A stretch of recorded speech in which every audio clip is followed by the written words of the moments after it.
Okay, Are we I'd live? done it. Yeah, yeah, yeah. I was gonna make that joke, but actually, I probably shouldn't on Lulu's channel. What? What joke? I have a running gag where whenever we start the stream, I say that Iron was telling me about something horrible. Yeah, Oh, it's, don't you normally do that joke on here though? no, he's gotten worse, Lulu, since we've done it. Worse. What do you mean Yes. worse?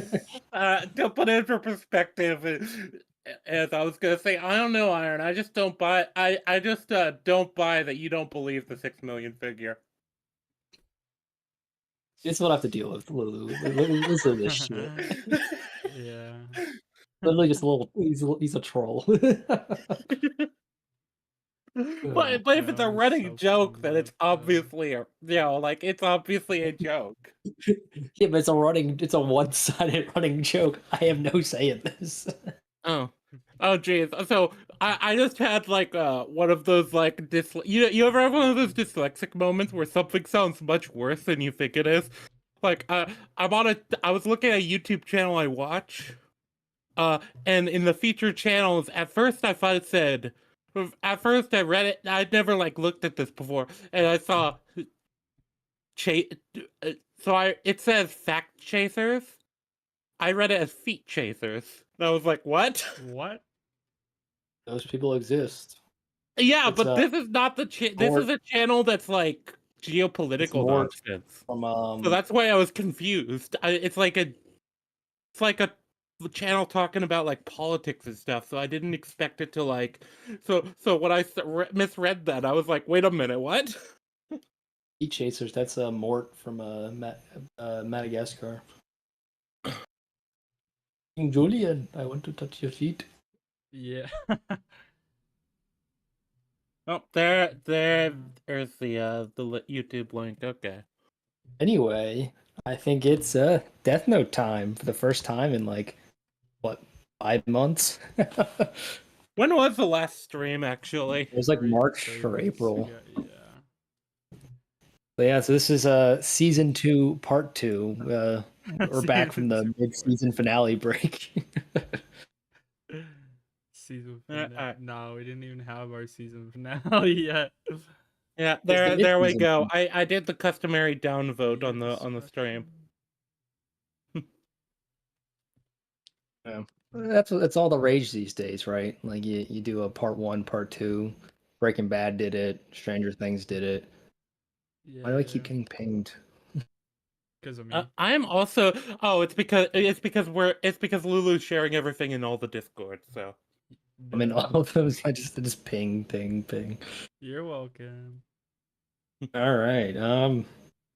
So Lulu, we'll start with your general overview of these episodes because you have never seen them before, or at least most of them you haven't seen yet. All 3 of them? It's like kind of like before we dive into it, just like your general thoughts. yeah. And thoughts on the show as a whole so far. That might be a 10. good Yeah, that point. kind of This thing. is a good midpoint.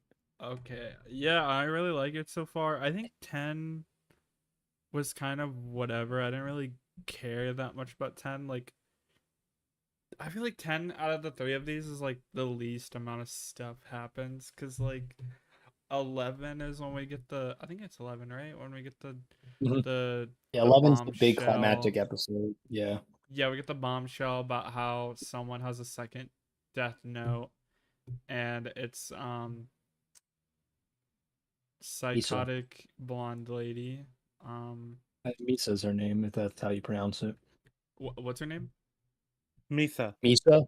Misa. Misa. Oh, I thought it was something completely different. Yeah, well, it's different in the live action. You'd watched the live action before, so maybe And her that's. name's not Misa in the live action. I thought it was. I No, literally it's like have. me. They changed it to I've. like Mia. No, I'm pretty. Yeah, I think It you're was right. Misa. I don't know what her name is in live action. I thought it was I think it's Mina. I live think it's action, like Mia the or movie. Mina, something like that. It's like a more Americanized name. I think it's Mia. So You're talking about the probably. movie, right? yeah. Yeah, I thought you were talking about the dub at first. I'm like, what? the dub. I don't think they would change her name in the dub. But yeah, the girlfriend Misa Amane. Yeah, That's her name, or Amane Um, Misa if you want to pronounce it in the. Don't they call her Misa Misa? Yeah, but yeah, I really liked 11 and 12. I didn't think 10 was like boring, but it just like wasn't And it's mostly just established that interest. Light and L have a lot in common, and like they Yeah, think about things the same Yeah, way, and they constantly probing each other. It's just kind of to set up their dynamic and how it's going to operate going forward. it's also yeah, there to kind of build tension, and it's also a lot of just L trolling Light. Yeah, yeah. a lot of people's favorite memes are from that episode. Yeah. Oh, like what? Just kind of like a lot of the dialogue is very memeable. Like the way that they're like talking about like a tennis match, like it's like this life and death thing, and like a Yeah, specific Yeah, word choice to use. you also have like Light being like, "Oh, should I go for the win?" But if he knows, if he suspects that I'm Kira, then going for the winner is exactly what he would expect me to do. But he knows that. yeah, It's a lot of them just like trying to outthink each other to like a ridiculous degree that even a tennis match is like 4D chess thing when in reality it's just everyone else just looks like a normal tennis match. Oh no, it's not yeah. normal. These aren't. They're. That's the other funny thing is they're both high level like Well, I competitors mean, of tennis. like normal tennis match, like you're just basically watching two really good people play. I mean, that happens. Like people watch that on TV all the time. They just have to see it Yeah, live. it is funny though Right. because uh our boy uh Ryuk is just having a blast watching it, watching the mind games. He's just like, this development is great. But he's Yeah. basically the audience self-insert. He's basically like just laughing along with True. the audience at all the tension He has building. some great Yeah. expressions in these 3 episodes too. Mhm. Yeah. Especially one in Definitely. episode 12. We'll get to that when we get there. Oh yeah, I posted that the episode 12 one. Yeah. I Mhm. posted that earlier. Remember? It's just it's funny because it's like an ordinary meeting, and then it turns to light, and you have Ryuk just standing there with this wide ass grin. Well, if unless you got anything else to say, we can dive right into it because the episode pretty much does start with the tennis match. Go for it. All right, so Light, as we said, Light and Elle are playing tennis, trying to feel each other out. So Elle claimed that he was once the British Junior Championship at tennis. Was that a lie? Because like, if it wasn't, then that gives Elle or Light a lot of leads to follow. I know Elle said that story won't get you anywhere, but like, surely that would give him some information to go off that could allow him to get closer to discovering his real name. Um, you asking me or Rangi? No, just kind of this is like a rhetorical question. I'm just like thinking to myself, like I was watching the episodes, like if that is a real story, and it seems to be the case based off of his behavior and his tennis skill, there's not going to be Right. like a shit ton of junior tennis champions. He said he was champion, so I guess Yeah. that it would take, I get that it would take a while to find that information, but it is out there. Like hell, they knew that Light was a champion of his school, and that's just Oh, like oh, what. you. So you got to remember, Elle is probably monitoring his internet access though. So Well, not even if that. You could just go to like a library or something. yeah, that Yeah. even that stuff is public record though. Like I Yeah. My think point is I that think like Elle is setting a trap too with it. I think it's safe to potentially say that. my interpretation was that L, even as a child, went by pseudonyms. That was my interpretation. That's also possible. I think that there's a potential for it to be a trap. There's the potential for it to be that. Well, actually, wait. L specifically says, but don't worry, that information won't actually tell you who I am. Yeah, that's what I'm saying. I said like he tells him that, but like unless he was using a pseudonym back then, it absolutely would tell him. I guess we're just led to believe that it was a pseudonym. Alternatively, L is lying. Well, I said that could be a lie, but then it seems to probably be true because he's that good at tennis. So what I'm led to believe that even as a kid he was using pseudonyms, which is like Yeah, that's extremely likely. Right. crazy behavior, like a paranoid behavior. Whoop. Hmm. All right, and then Did I So miss then a they do their ping? little Oh, 4D that's chess where. match. What? Sorry. No, What you no, say? don't worry about it. Oh, okay. I had a rogue ping that I wasn't sure what it was. It was Lulu's server. Gotcha. Oh, I had checked everyone else's. And then next scene is Detective Yagami, who is talking to his boss, right? That's like the deputy director, I think is his title. Yeah, yeah. Um, Deputy director of the Tokyo Police Force, I believe. and is that the same one that like we're jumping ahead a little bit, but is that the same one that like Kira with quotations demands that it's that I'll kill that person or L? Or is that was he referring to someone else there? I think the idea is he was referring to that guy specifically, or they were referring to that guy specifically. Because I thought I didn't write down the exact rank of the person he called out. I think it was something like that. So I was curious if it was yeah. a character, or it was just meant to be someone important, or if it was actually someone familiar with, like the guy in that scene. Anyway, back to the scene. He says, "I'm not asking for details here," and then proceeds to ask what he's doing and where. So it's like, kind of sounds like you're asking for details. I think the idea is the police still don't trust L here at Well, this that point. absolutely is the thing. It's just I thought that was just an amusing way to say that. It's like I'm not asking for details. I'm just asking for what you're doing and where. It's just like those are Yeah. details, my guy. Um, yeah. So this has been 4 months since the Kira case has become public. Public perception is starting to wane. They're getting frustrated with the police that they've made no headway, and they like basically the people demand results, and Miss Detective Yagami is getting frustrated that the people are like basically doubting the police's competency in this case. Is like obviously it's even no matter how many resources and time you throw at this is not exactly like an easy case to solve. The people are Right. kind of being like impatient.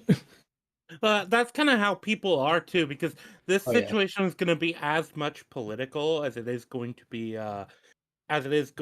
just a matter of public interest. Because you have an unnamed vigilante with seemingly supernatural powers that's just taking things into their own hands. Like that is a factor Mhm. in this, and but when it comes to like especially long-term issues, people just want to see something done. This is kind of why you oftentimes get like politicians doing like performative acts that don't actually mean anything.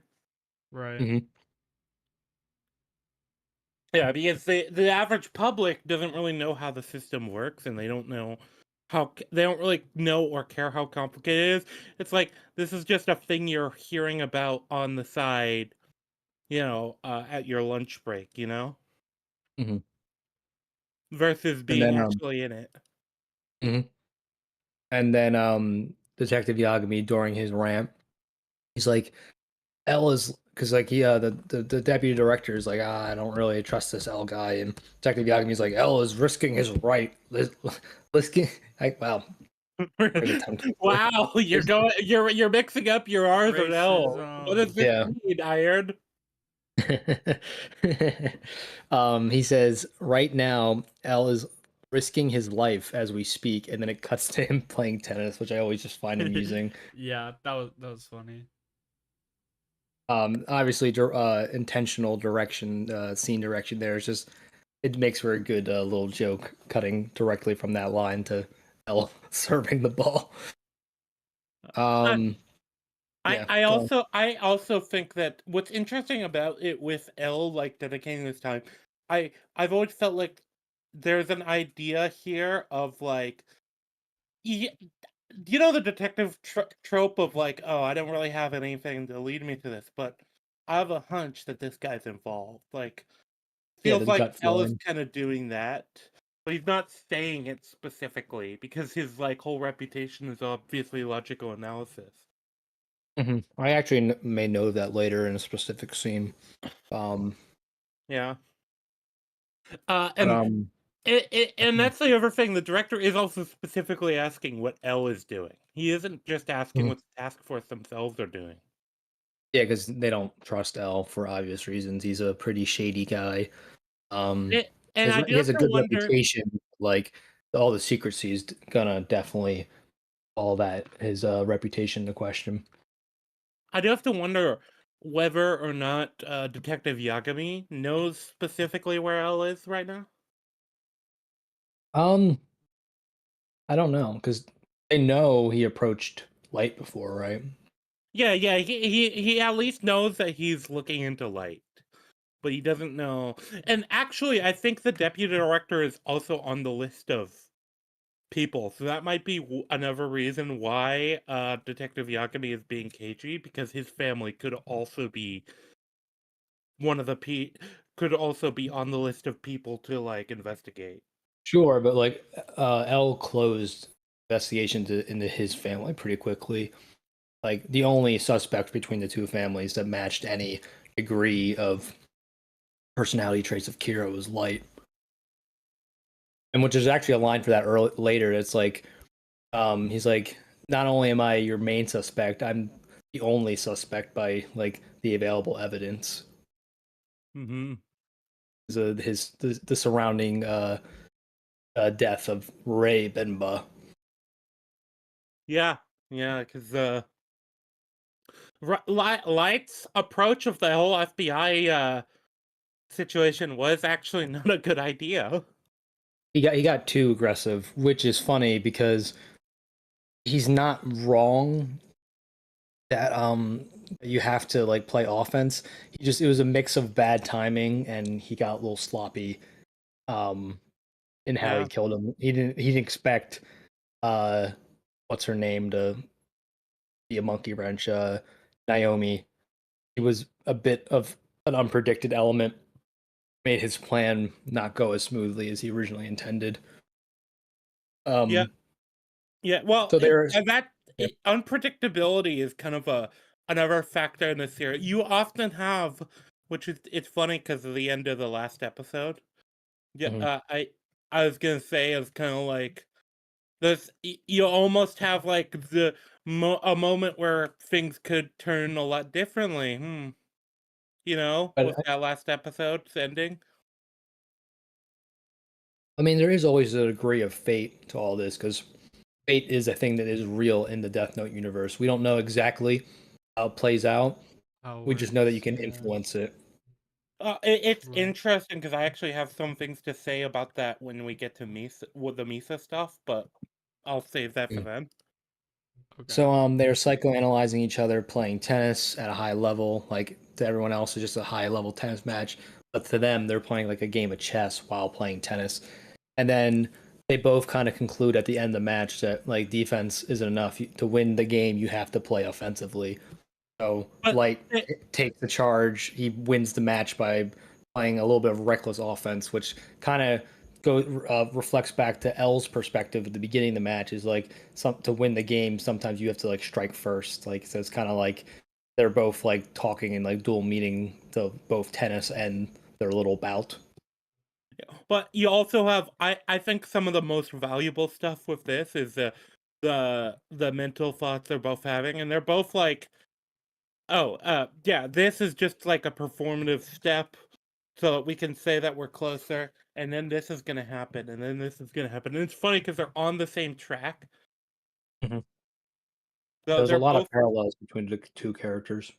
yeah, but they're both on the same track where it's like, yeah, this is just a charade so that we can then say that we're closer.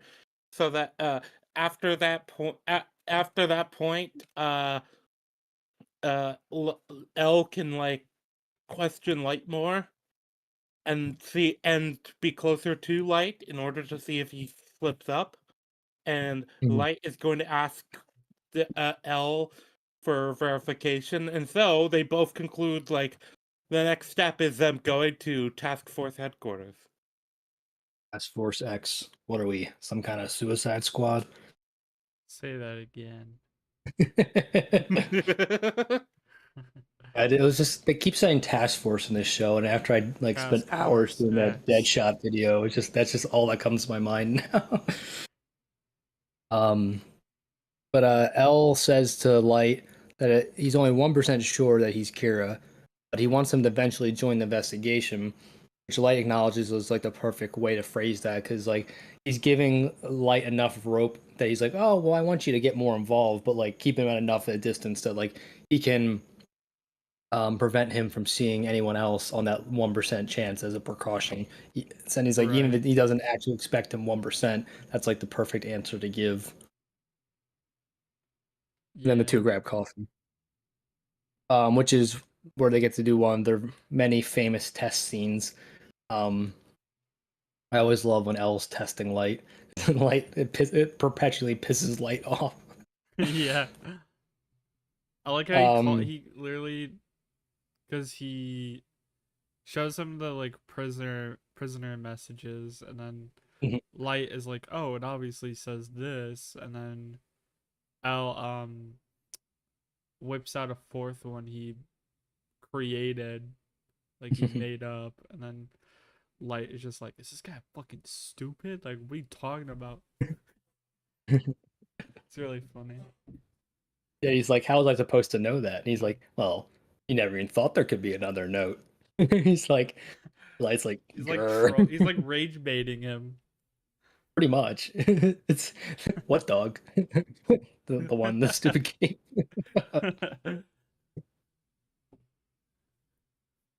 um, yeah, it's definitely kind of feels like L's like purpose in life at the moment is just to troll Light. He certainly enjoys it. Yeah. And then That picture just fucked up. Okay.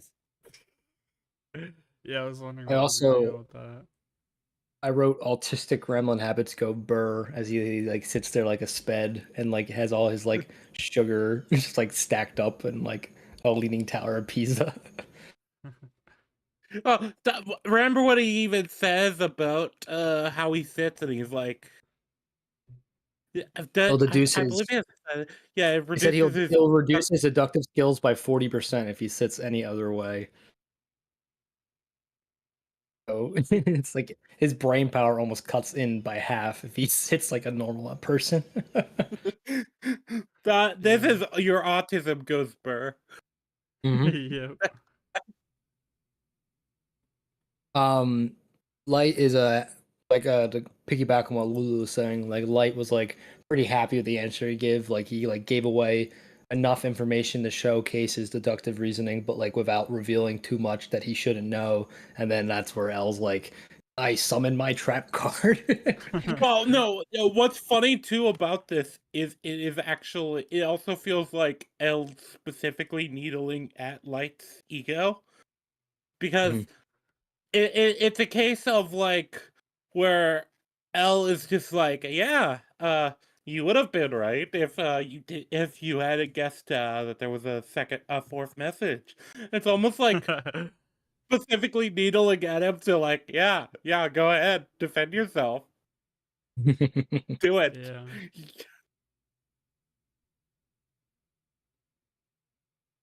um, Because I mean, it makes and then sense, right? So, yeah, oh, sorry. no go, no go. I was gonna say, L knows that Kira has like a strong sense of justice, like wants to win no matter what, always thinks he's right. So like if he's like rage baiting Light into like doing those exact things that like makes his profiling like match Kira more and like Yeah, suspect Light more. So this is the other funny thing. It's like Ella's still like needling after Light is just like, oh well, you have to admit that my my reasoning was pretty well done for even if I didn't know there was a thing. And then he's just what I love is he just points out like, but you never questioned the idea there might be other notes. yeah. It is kind of a thing of like, how do you know that But this message is like fully read out? Like, yeah, but also I think that's like a testament to how like L thinks as a character, because he's always like the first one to throw out like a wild theory. Like obviously we see later on he just like pulls out of his ass. He's like, "Oh, what if there's a second Kira?" And all the cops are like, "What the fuck? How'd you come to that conclusion?" And so it's like that's just literally how his brain works, where it's like he's imagining things and thinking about things that literally no one else would. So like that's kind Yeah. of like reflected in the fact that he like is like, oh, you didn't even think about if what if maybe there was another message, because that's like how his One brain works. So But one thing I would that's just like to clarify real quick is he does like he thinks about things unconventionally. Like he doesn't just pull things out of his ass because there will be no, characters that's later in the show who no, you literally know what do I that. mean. You know what I No, I know mean. what you mean. I'm just wanted to clarify that because that's actually one of the biggest criticisms of this show Of the is that there'll later be parts. there'll be later characters that get introduced to who jump to crazy conclusions with basically no evidence and then are proven correct. So it's like, Okay. yeah. So I just wanted to like clarify that L doesn't do that, but some other characters will. Like yeah. I know exactly what you meant. It's just that like you threw in some word choice that a lot of people use to criticize some later characters. I just wanted to specify that. Yeah, I was exaggerating. Sorry. Yeah, Well, well, yeah, no, I know exactly what you meant. I just wanted to clarify that. yeah, because Okay. L generally will have a line of logic to like what's connected. So, for It's Yeah, just he'll example, when explain unconventional. it. He'll explain it. yeah, Yeah. yeah, he does, and that's kind of one of the things I really like. Like, for example, a good example you can go to actually is how he did when he did the message to Kira in the early on when he like tempted him to kill that one convict that was standing in for him. Uh-huh. And yeah, like he will do these things where it's like he'll do is he'll ground like something that's a long shot in something that's otherwise more reasonable. Yeah. Ano- Another thing I think that this does thematically is showcase that Light has a limited view on the world. Like this is kind of like he thinks about things a certain way and can't imagine things ever being another way, which is kind of how he views the world. Like he sees it in very black and white. Whereas like Yeah. L's kind of supposed to be like the gray character that like even though he does the right things, he kind of goes about it in a morally dubious way. Yeah. Whereas Light does the wrong thing, but like in a like more morally conventional utilitarian way. Like Light is a utilitarian. It's like if I kill all the murderers, the world will be a better place because there'd be less evil in the world. Even though from a deontological point of view, he's actually the most evil person there is because he's intending to kill all these people, even if the results are for the best. So Which it's just Right. Ryuk actually points out. Ryuk Mhm. actually points out like calls him on that really early on that what won't that mean you're gonna be the only murderer left? He's like, you'll be the only evil person left. And Light's like, what do you mean? I'm a top of my class honor student. It's like that was his response. Yeah. He's like, I can't be an evil person. I'm the valedictorian. I can't be an evil person. I'm the valedictorian. Yeah, exactly. That's like a memeable phrase right there.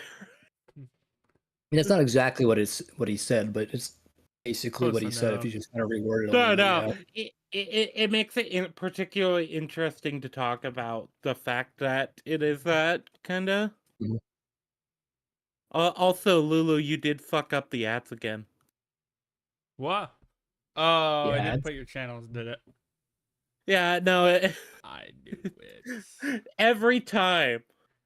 hey, It like Rangi, you can't talk. resets it. They can, It like they can at least hear it's not us. my This is a- dude. It's not my Hey, fault. It's freaking YouTube that does it. no, it does. It's why I always put the ads at the very end. It's half the time I forget to. So, Okay, I fixed it. yeah.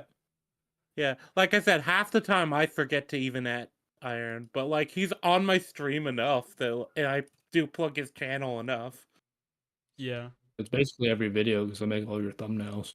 Yeah. I need to just have a standard Your thing. Firestorm one was good. Iron. Thank you. Oh, Yeah, I'm the gonna wait. thumbnail for Firestorm, is that video out yet? No, that one's gonna be a long time because I'm just gonna until I get like a better computer and a better mic. I'm just gonna make shorter videos because like if I'm not gonna get like the engagement because my audio is shit, even though I put like a lot of work in all the other areas, then like what's the point of making like a 30-minute ish video that's like super in depth with a lot of like specific visuals if like only like 200 people are gonna watch it. So that one's gonna probably not come out until next year. Damn. I mean, that's partly my own fault for just not having better technology. I'm limited by the technology of my time. What movie is that from? I don't know. I always think of random lines from movies. I can't like place them and it drives me crazy. Anyway, back to Death Note. L asked Light how he would try to get himself to confess if he were Kira, which is a pretty funny question. Yeah. And then Light said he would try and get Kira to say something that was never made public, on how like L was doing right now, which is a funny Yeah. response. It, This well, impresses L.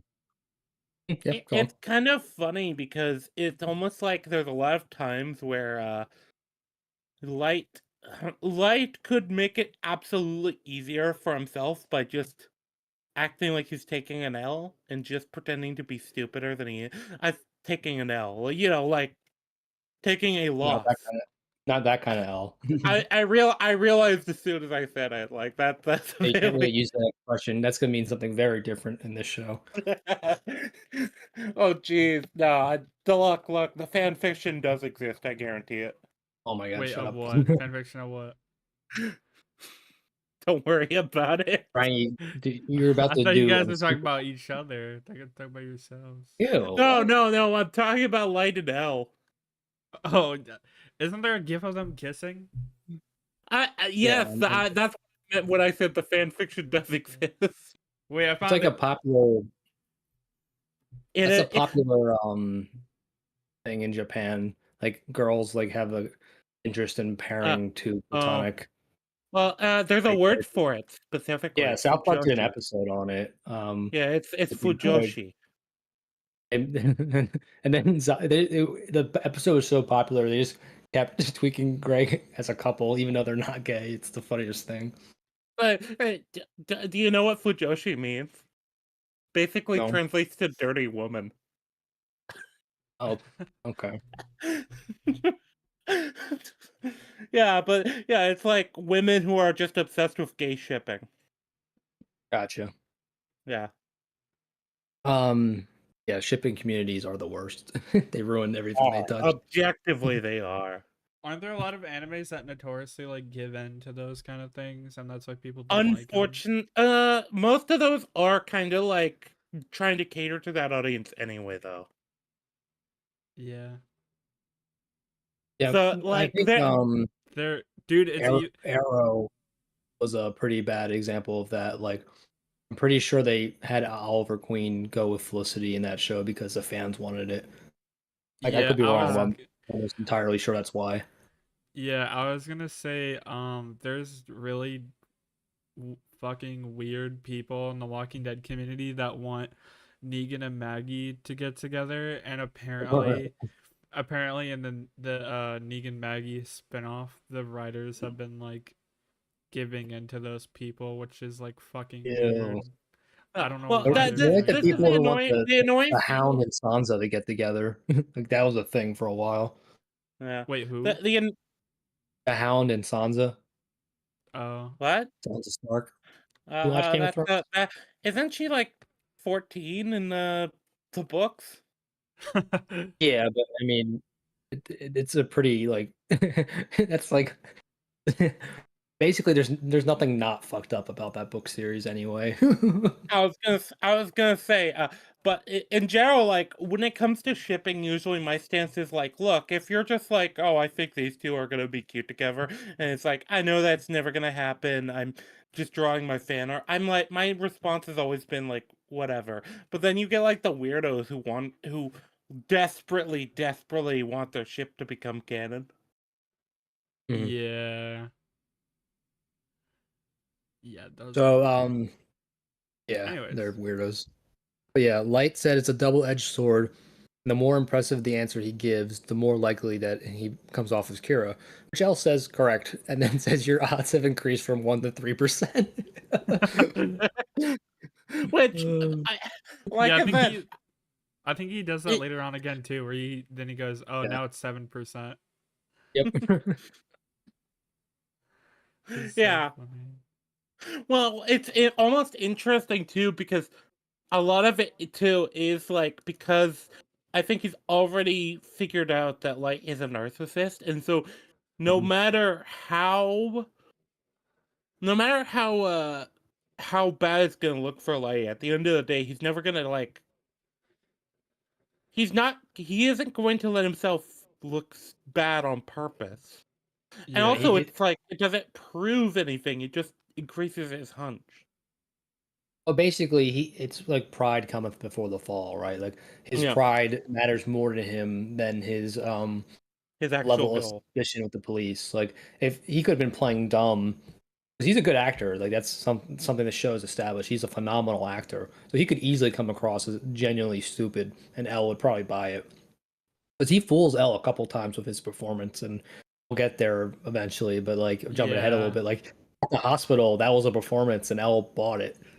Like And then the um, Shinigami thing later on, yeah. he bought that one too. But to be fair though, in that one, Elle wasn't in a normal state, so like it wouldn't take much for him to like buy any answer because like Elle was literally like having like a heart attack at the revelation, and his Yeah. Light's like, "Oh, don't be silly, Elle. Of course you're not real." He's like, "Yeah, yeah, you're right, you're right." He's just looking for any out. Yeah. But Elle says that either way, if Light is Kira or not, it would be a huge boon to have him on the investigation. Either he helps him catch Kira, or that he is Kira and will slip up and reveal himself. So it's like whether True. you're Kira or not, I want you around because like you can only be of help. And That's then the Light interest. tries. Yeah, go on. That's the interesting thing. Light is very much a high functioning sociopath. Mhm. Or is it psychopath? I always get them confused. But He's like, he's a bit of both. Yeah. yeah, where but he is. It's interesting because what L is proposing here, I've always thought was like it's a really clever move almost from L again because it's like, yeah, you'll slip up or I'll slip. It's a case of it's one of those things where it's very clear L has like a completely grounded understanding in who Kira is, even if he doesn't know who Kira is, you know? He Yeah, also he understands their like character. Yeah. he also just genuinely impressed by Light as a human being. Like um under different circumstances, they would probably make a good pair. Oh, definitely. Um uh Light tries to get more information out of L by refusing to cooperate unless he meets his demands. But here, Light overplays his hand a bit with the whole "How do I know you're not Kira?" Like he's like, "How about know you?" And L, and Yeah. that Lulu's point. This is where L's like, 7% now." Yeah. it it's funny because it almost feels like specifically spiteful. Like, okay, fuck you, buddy. It's Yeah. 7%, but it's also like it makes sense, kind of, because Mhm. Kara would ask this. Yeah. Um. So then L agrees to his Light's like part of it's like, "Oh, how do I know you're not Kira? Why don't you just like introduce me to all the task force so they can verify your identity?" And I was like, "I never said you couldn't meet the rest of the task force." And then Light's like, "Huh?" And then he thinks to himself, he's like, "Does this guy have a death wish? Like, what's he doing here?" Yeah. Like, he just doesn't understand the move by L because like L is willing to take insane risks that even Light couldn't predict. Anyway, I'll be right back. I gotta use the bathroom, but continue Uh, on. There's a it's monkey interesting in my with bathroom. that and the risk taking because like I feel like Light basically expects a lot more like subterfuge about it, and I was like, no, I think I think you're Kira.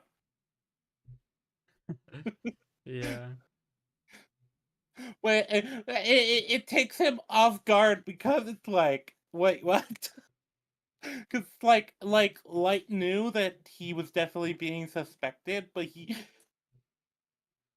it takes us back. Yeah, I'm sure everyone's had that sort of like awkward encounter with somebody where it's like Uh-huh. you know something, they know something, neither of you necessarily want to say it, or even Yeah. you don't want to acknowledge it, and then somebody just, but like, so somebody just like saying it outright, like, no, I think you're Kira. I think you're a serial killer. Yeah. It's just so out of pocket. It just does just like take him off guard completely. I love that. Yeah. Yeah, and just in general, I always liked that kind of angle about L, because L is very like suspicious of him, but at the same time, it's like if he's not Kira, there isn't really a risk. If he is Kira, well then, oh, the detective L went and confronted a potential suspect, and then and then he died. Yeah. Like, that's another angle of it. It's almost like the straightforwardness of the approach kind of protects L in a weird way. Right. Yeah, because like let's say I confronted you, Lulu, about you being the notorious a notorious serial killer, and then Yeah. I died. But like I told somebody in my office, yeah, I'm going to go talk to Lulu today. Yeah, I mean that would immediately look Yeah, incredibly and be like, suspicious. yeah, I'd be like, well, obviously Lulu might be the suspect. I'm the Bay Harbor Butcher. Yeah. True.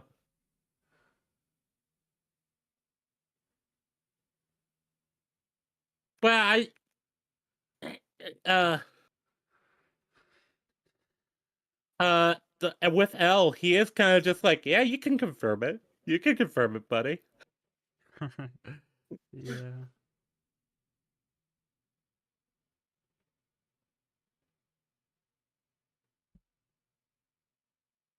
Like, Um. I also think the facial expressions. I think we could talk about that. A lot of the facial Who's expressions between these two are just really good. Like, this is it's oh, weird the two because of them? yeah, yeah, the two of them, like, because you get a lot of that in this episode, and specifically with this encounter where it's these like express. I think it's the eyes specifically that do it for me, where it's like their eyes kind of convey a lot when you like look at the characters, and then they also do have a lot of that like fading into like the red and blue sort of Yeah. I like thing. that a little effect. Yeah, because a lot because this is probably like the peak of the show, I'd say, as far as like the style it's doing. Like, this is where the show understood what it was best at. And it's kind of like these two like needling each other and setting up little ploys to get what they want out of it. Uh-huh. But then because they're setting up these ploys, that also sets them up for failure to an extent. Right.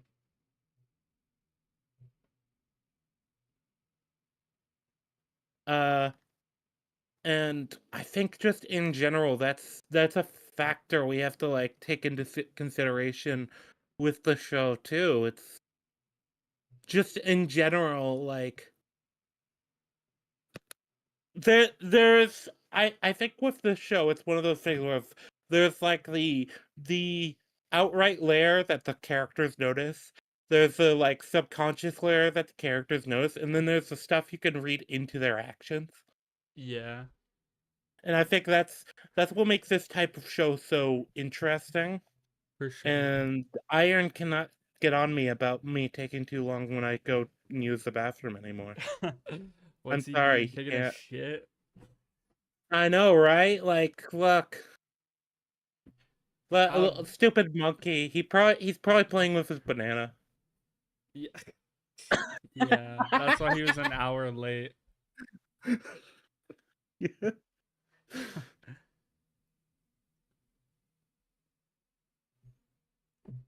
But yeah, I believe they get interrupted by a phone call. That's the next like stage of this. Yeah. Yeah, because it's Elle gets the phone call, and then Light immediately after gets a separate phone call, and we learn that Chief Yagami has had a heart attack. Oh my god! Yeah. Which it's interesting that it's specifically a heart attack. Yeah, because you like at first think it was Light that did it, but it oh what what the Yeah, what? it's one of those things where it's just like because of the way Kira actually does things. Something a heart attack is like a normal enough thing, which is actually kind of the Heart interesting attack, thing. attack, attack. Yeah, I was gonna say we were talking about both of them getting the phone call and then learning Chief Yeah. Yagami had a heart Is attack. there like is there is there a way okay, in the rules, does it say you can like start an action of killing someone and then like cancel it? No, I think No, no. once you commit Okay, to because killing someone, there's like no like actually I changed my mind. Well, it's interesting because it even has like in fact it has a clause specifically for this where it's like if the circumstances set up for the death are impossible, it defaults to a heart oh, attack. It doesn't cancel it. So even Yeah. if okay, even because if you even if you don't even if what you did can't possibly happen, it'll just default to that person having a heart attack. And so Basic okay, basically what you would have to do is put it off far enough that it wouldn't surpass their actual like fated death, right? So because like if you like let's say they were supposed to die in 20 years, I mean they can't know that unless they have the Shinigami eyes. If they do have the Shinigami eyes, then they can be like, okay, this person's gonna die in 20 years. I changed my mind mid writing this thing out. I'm gonna set their date to 19 years from now. They'll die no, 19 years from now. Like I basically the only think even way. then there's rules about how long the Death Note can write out deaths. So No, it's okay, basically like you could light sets people to die like months in advance. Like you can have yeah, them die whenever you want as long as it doesn't exceed when they were fated to die. Because you can cut someone's life short. You can't prolong someone's life. And there's a reason for that, and because they're supposed to be used by Shinigami only, which we find out what happens later when they don't use it as intended. but also, this is another interesting factor, and it's probably something that ties into why Ryuk finds all this so engaging. The specific scope of the condition for death is not known. The rule thing, the load Oh, I screen. have the exact wordage. I know what you're about to say. Death Yeah, Note title card number 19. The specific scope of the condition for death is not known to the gods of death either, so you must examine and find out. yeah, which I think is actually why it makes it so like entertaining for Ryuk to do this. Yeah, because he's learning new stuff all the time. He's like, ooh, this is fun. It's kind of like Falcon playing Baldur's Gate 3, even though he's beaten the game like 16 times. Every time he plays, he finds out new details because there's just so much to unpack in that game. Like, you can be an right, expert on the Death Note and still not know everything it can do. yeah, Um, Speaking of which, Death Note title card number 20, one page taken from the Death Note, or even a fragment of the page, contains the full effects of the note. I just like to read out the title cards each time, and a lot of times they are relevant to the discussion we're having. Like Death Note title card 19 was literally what Rangi was trying to point out. Yep, yeah. yeah. Yeah, I realized you were taking a minute, so I just decided to move us on. Yeah, I used the bathroom, and then since I already left to use the bathroom, I'm like, well, I might as well grab a drink of water Yeah, while I'm yeah. here, so I don't have to use. Oh, you mean the thing I do all the time that you clown me Yeah, for? I mean, at least usually Yeah, I you do only it once do it. per stream. I do it pretty often. That's fair. Yeah, you do it pretty often. I also try to like not do it at all if I can help it when it's just the two of us. Like when it's just me, you, and Falcon, or me, you, and Lulu. I'm like, well, at least Rangi has someone to talk to. Because a lot of times you'll just leave me with your chat of like two random people, and I'm just like, oh, how's it going? And then no one responds. I'm like, yeah, I didn't think You're so. just like And to be you're like fair, I okay, also wouldn't entertain the respond chat to a by filthy monkey. What are you saying, Lulu? I was saying he's probably like, oh, entertain the chat. Goodbye. There just leaves. Yeah. Oh no, I'm gonna step away for a minute because I'm gonna use the bathroom. Speaking Sometimes of, you don't even tell me. You just like Rangi, hello, you there? I'm like, oh, he left.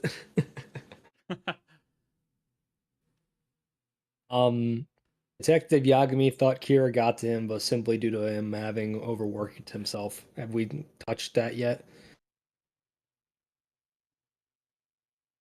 Oh, what'd you say?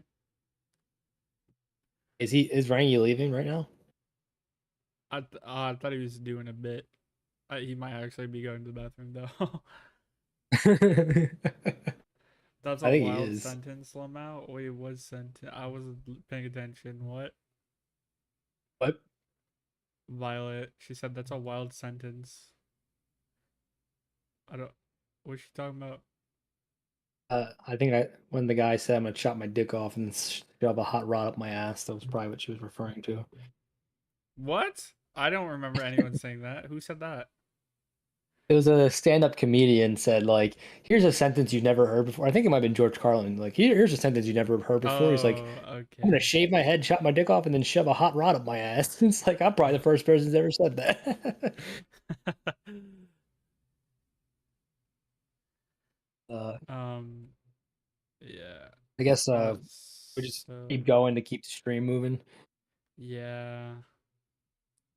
Detective Yagami confirms L is who he says he is, and this is where Light's like, okay, I'm going to play the part of the worried son, because like this is where like Light is starting to fully kind of disassociate from his like previous self. Like, remember early on in the show, like he was like genuinely worried that his sister like might touch the Death Note.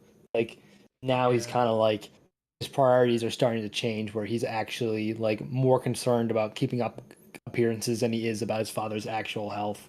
Like he's kind Yeah. of That's yeah. yeah. That's why I was Because like thinking obviously going if there's a way to like start a death and then cancel it so it looks like he got attacked by Kira in order to like make him look less suspect, I guess.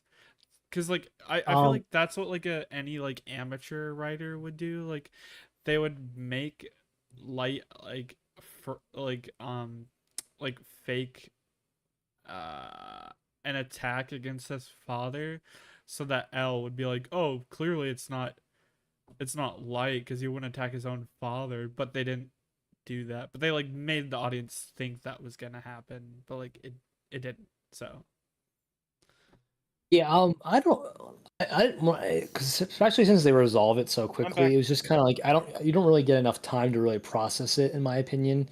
They literally have like, oh, Light, your father's getting a heart attack. Cut the title card. 10 seconds later, it's like, oh, I thought Kira got me, but it was just me overworking myself. Like they don't really let you like simmer on that note. Like if they ended the episode with that, that would have been one thing. But like I think it just be the halfway point of the show. It's like, okay, 10 seconds later I figured out what actually happened, and like there's really no time for the drama or tension to build. Like yeah, did Light kill his yeah, own father for some reason? Like yeah. um but yeah, my next note is literally just says Ray Penber. Ray Penber. Ray Ray Penber. He's my favorite character in the show just because I like saying his name. Ray Bemba. It But cracks me yeah, up every time. especially with the way the Japanese like dub Say or it. the Japanese sub says it. Yeah, it's like Ray Bemba. This is like the only English name in the show. They just say it so funny every time. Uh, I like so the yeah, go on. skipping um yeah, so right, they leave the hospital and then wait, I'm trying to think. Um oh, Light tells L, he's like, I'm not gonna work with you until my father is like out of the Mhm. hospital, which is kind of goes with what you were saying, like keeping up appearances, acting like he actually cares about his father, when in reality, probably, I mean, he probably does a little, but not like he probably doesn't care It's that not that he much. doesn't care, it's that he doesn't like his father's safety doesn't override his goals. Basically, that's how we're meant Yeah, to, I think, take. exactly. Like Um, his family's well-being is second in priority to his own personal ambitions. Like he's whereas in the beginning of the show, they were either on the same level or flipped. Like now it's he's solely driven by his ambitions, and like obviously he doesn't want harm to come to his father, but like he's not going to let that get in the way of his goals, kind of thing. yeah. But what I was like leading towards is I really like this scene where I mean it's a really quick scene, but like out I think it's like outside the hospital, Light is talking to Ryuk, and Light says like he's like grateful for the notebook and he doesn't feel cursed. He's like never been happier, which is like extremely psychopathic, but um Mhm. he's like, I'm so happy. I'm gonna make the world perfect. Yeah. And then Ryuk's like, bro, I literally don't give a shit. Um and then he tells him like he's like, hey, just so you know, like you're gonna die a miserable fucking death. Which is like basically literally like Ryuk has been saying this like every episode. Not every like every other episode. Every other episode he tells Light, he's like, hey man, you know, you have all these goals and dreams and stuff, but like just remember you're gonna die a miserable death. Because, you know, people that get the death note and have shinagamis, you know, they don't have fates, they don't have nice fates.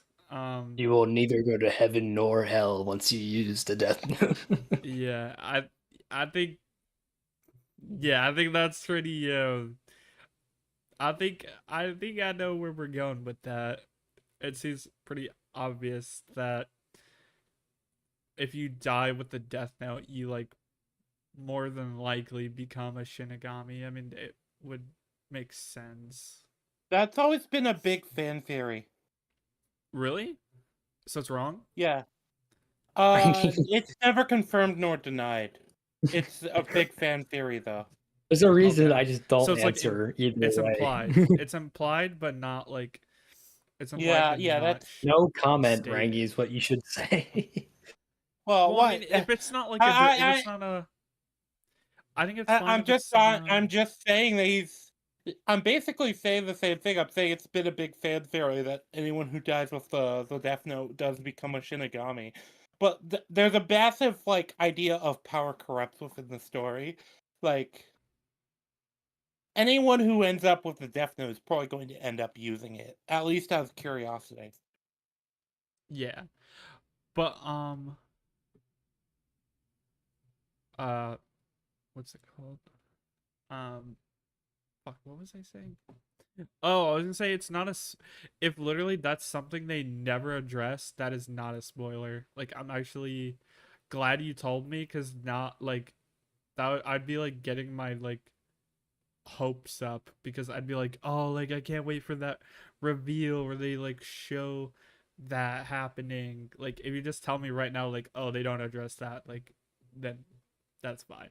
Like Alrighty so then. I just like to personally just like not make a comment one way or the other, because then even if you're trying not to like reveal the answer, like you're kind of leading someone into a particular lane of thought about what will or won't happen. Well, I mean, well, we I still have have no multiple idea. characters with the Death Note, so anything could happen that could confirm or deny this. Yeah, I Yeah, mean we Rangi still could die know. next episode because I wrote his name.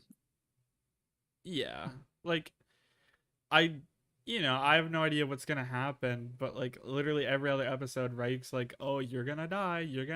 So it's like clearly they're like foreshadowing something, like with Light's, specifically Light's fate, of like what like how his character is gonna end Uh, up.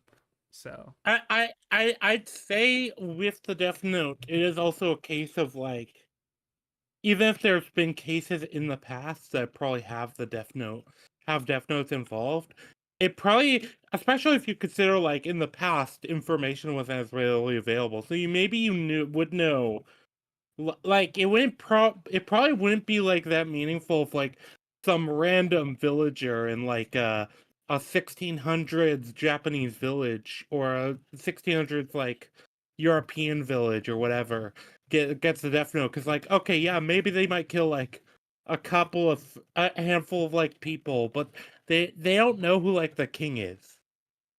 Okay. Yeah, like they Ding aren't gonna dong. know the king's face that well. Well, maybe they know the king's face, but they aren't gonna know like The they aren't gonna know specifics. everybody. You're not going to know who their own king's name is. That's like the one thing they would know. Well, yeah, they know their king's name, and maybe they know his face if it's on the money. But like they aren't gonna know like Bob or Sid, the head of finance or Well, all you would whatever. have to do if you live near the capital of whatever country or kingdom, you could just go to like one of the royal ceremonies and just like watch from the crowd and then write something down and then boom, king's dead. Yeah, but yeah, like they aren't gonna know like the actual like movers and shakers politically, probably. Um, And if they not are, like they're gonna know it in their like specific they would have area. to directly get involved, like play the game, if you will. Yeah, Which they could like actually kind of use the Death Note to get themselves into the game. It's like I'm gonna assassinate so and so if you don't like give me the huh. information I want, and then you can back your claim up. Well, that would be kind of the interesting thing is like if you put the Death Note into something like a medieval like Game of Thrones style Yeah, setting. Game of Thrones, the Death Note actually sounds like a fucking awesome show. Yeah, it would be like a particularly interesting show, like this idea of like there is a kid, especially if you do it from like, oh, this is the Inquisitor's perspective, the Well, they kind Inquisitor of is the played king. around with that idea a little bit when Arya had the three names that she was allowed to ask for, and then whoever she asked for, that person would die. Yeah, they play with it a little, but they don't really play with it enough. Well, I think It it's was kind of really like just that's not what beginning. that wasn't the point of the show, but it's just like they kind of did dive into like let's give Arya effectively a death note for three names and see who she kills. Yeah, like I think it would be particularly interesting uh as far as like a future thing. Like so if I were in that position, because like when it comes to like the idea of a death note, it is super interesting as far as Oh, like setting and information availability, like modern day internet time with internet, where I can like look up a picture of, I don't know, any like world leader, and like you're gonna have a very different effect than somebody of like medieval like Germany or something like that. Actually I just remember how did we even get to this topic? I don't remember. I no think we idea. can. Someone in the chat said, "Do you think you could have done better than Light in the second part of Death Note if you had infinite time of reflection?" I have no idea what they mean, Yeah, we're but not going to if you answer guys that can, question. Yeah, Lulu. So chat. you Lulu can has not answer it without seen. spoilers, right? It's hard. Um, It's yeah, hard. anyone. Yeah, so what Violet said, anyone could do better with I infinite amount of time to reflect. But I I guess Violet. Well, all I can say is yes. I think I could. Lulu hasn't seen the show past 12. Like yeah, Lulu is our fresh perspective on the show. Iron and I have both seen it, but my answer is just yes. I think I could. basically kind of like Lulu is the newbie to the show and it's his fresh perspective on everything. Rangi's like the expert that like has seen it a bunch of times and just has a lot of other anime to compare it to. And then I'm just kind of like the details guy. Like I take all the notes to like harp back to keep the pace of the stream going. Which speaking which I should probably start doing that again because I think we've derailed it long enough. And Yeah. by the, Um I do agree it I mean, was episode designed for 10's TV. over basically. We could go to But 11.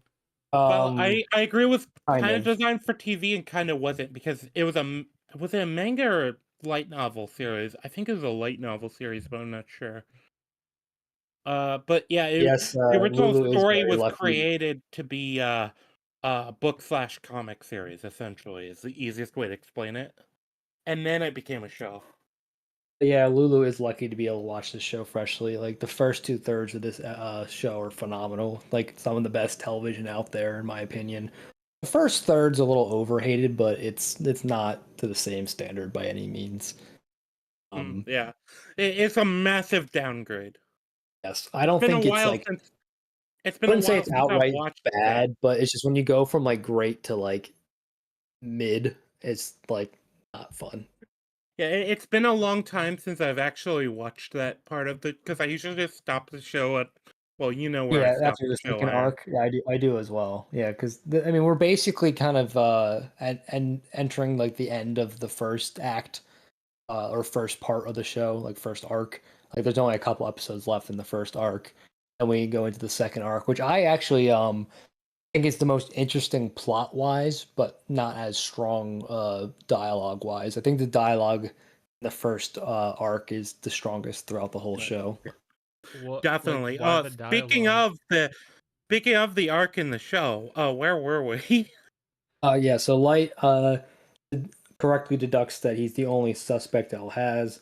Elle offers Light a spot on the investigation team, to which Detective Yagami weakly protests. Light says he made a promise to hunt down Kira, made a big show of it, which Elle believes him when he says this, saying it's way too cheesy to not be genuine, which is Elle got duped for once. That doesn't happen too often, but Light was able to pull a fast one on Elle here. Because there is a degree of truth to it. Like Light did promise this as because what Elle can't see here is that like Light basically kind of has like split personalities that he is himself conscious of. Like he is so good at dividing himself as Kira and himself as Light, and he can effortlessly switch between the two personalities. That he's just saying this as Light would say it, to the point that like L believes it as genuine because this is Light being Light, whereas like he's like this disassociated from his Kira personality temporarily, and like this fools L. Um, and then Detective Yagami says that perhaps he has been looking at this all wrong, and that Kira was not always pure evil, but cursed to become that due to the power he now wields, and will never truly be happy. Which then leads into the part of the show that Lulu already touched upon, with like L having that conversation with Light, and then Light having the conversation with Ryuk. So, um, yeah, and Light says he's happy and doesn't see the Death Note as a curse, which Ryuk replies, "I do not care." I don't give a shit. That his responses always crack me up. And then a couple other things to end out the episode. One line I really always thought was funny is when like Light gives like a suggestion to prove his innocence, and like L's like, "Of course I'm not gonna fucking do that." Like, what kind of investigator would take it investigation advice from the investigatee? Like, he's like, "You're gonna tell me how to prove your own innocence?" Like, yeah, we're not doing that. Well, yeah, it's Um, like if you are him and you are offering this, then you have like some kind of countermeasure in place to counteract this. And correct JL. Light's biggest flaw is his ego. It's something the show really makes a point to hammer home, that like pride is will be his ultimate downfall, and it's like it's been his biggest flaw. Every time Light gets close to getting caught, it's because of his pride. Like he Oh, just can't like he can't take the minor L's. Which if he was okay with those, he'd get the bigger W. But like he has to get every little W, which affects his chances of getting the big W. yeah, Yeah. yeah. That one. That one. This is a common human thing too. Oh, sorry, sorry, No, Lulu. I was gonna make a joke. I was gonna say that one scene in Breaking Bad where Mike's like, "You just had to go and ruin it with your pride and your ego."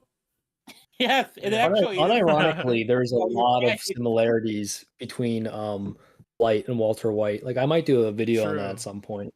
Yeah, They're you very know, one similar. day I have to actually watch Breaking Bad. You do, What? yes. You never seen it? He hasn't seen it yet.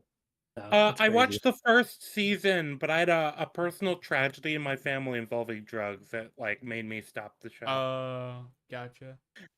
Yeah. So without going into any more personal details, that's it. But yeah, I mean, I totally get that. It's just I would recommend at some point, despite Oh, that I've meant to tragedy. for years. I've meant to Yeah, for years. It's just now. It's just time. Yeah.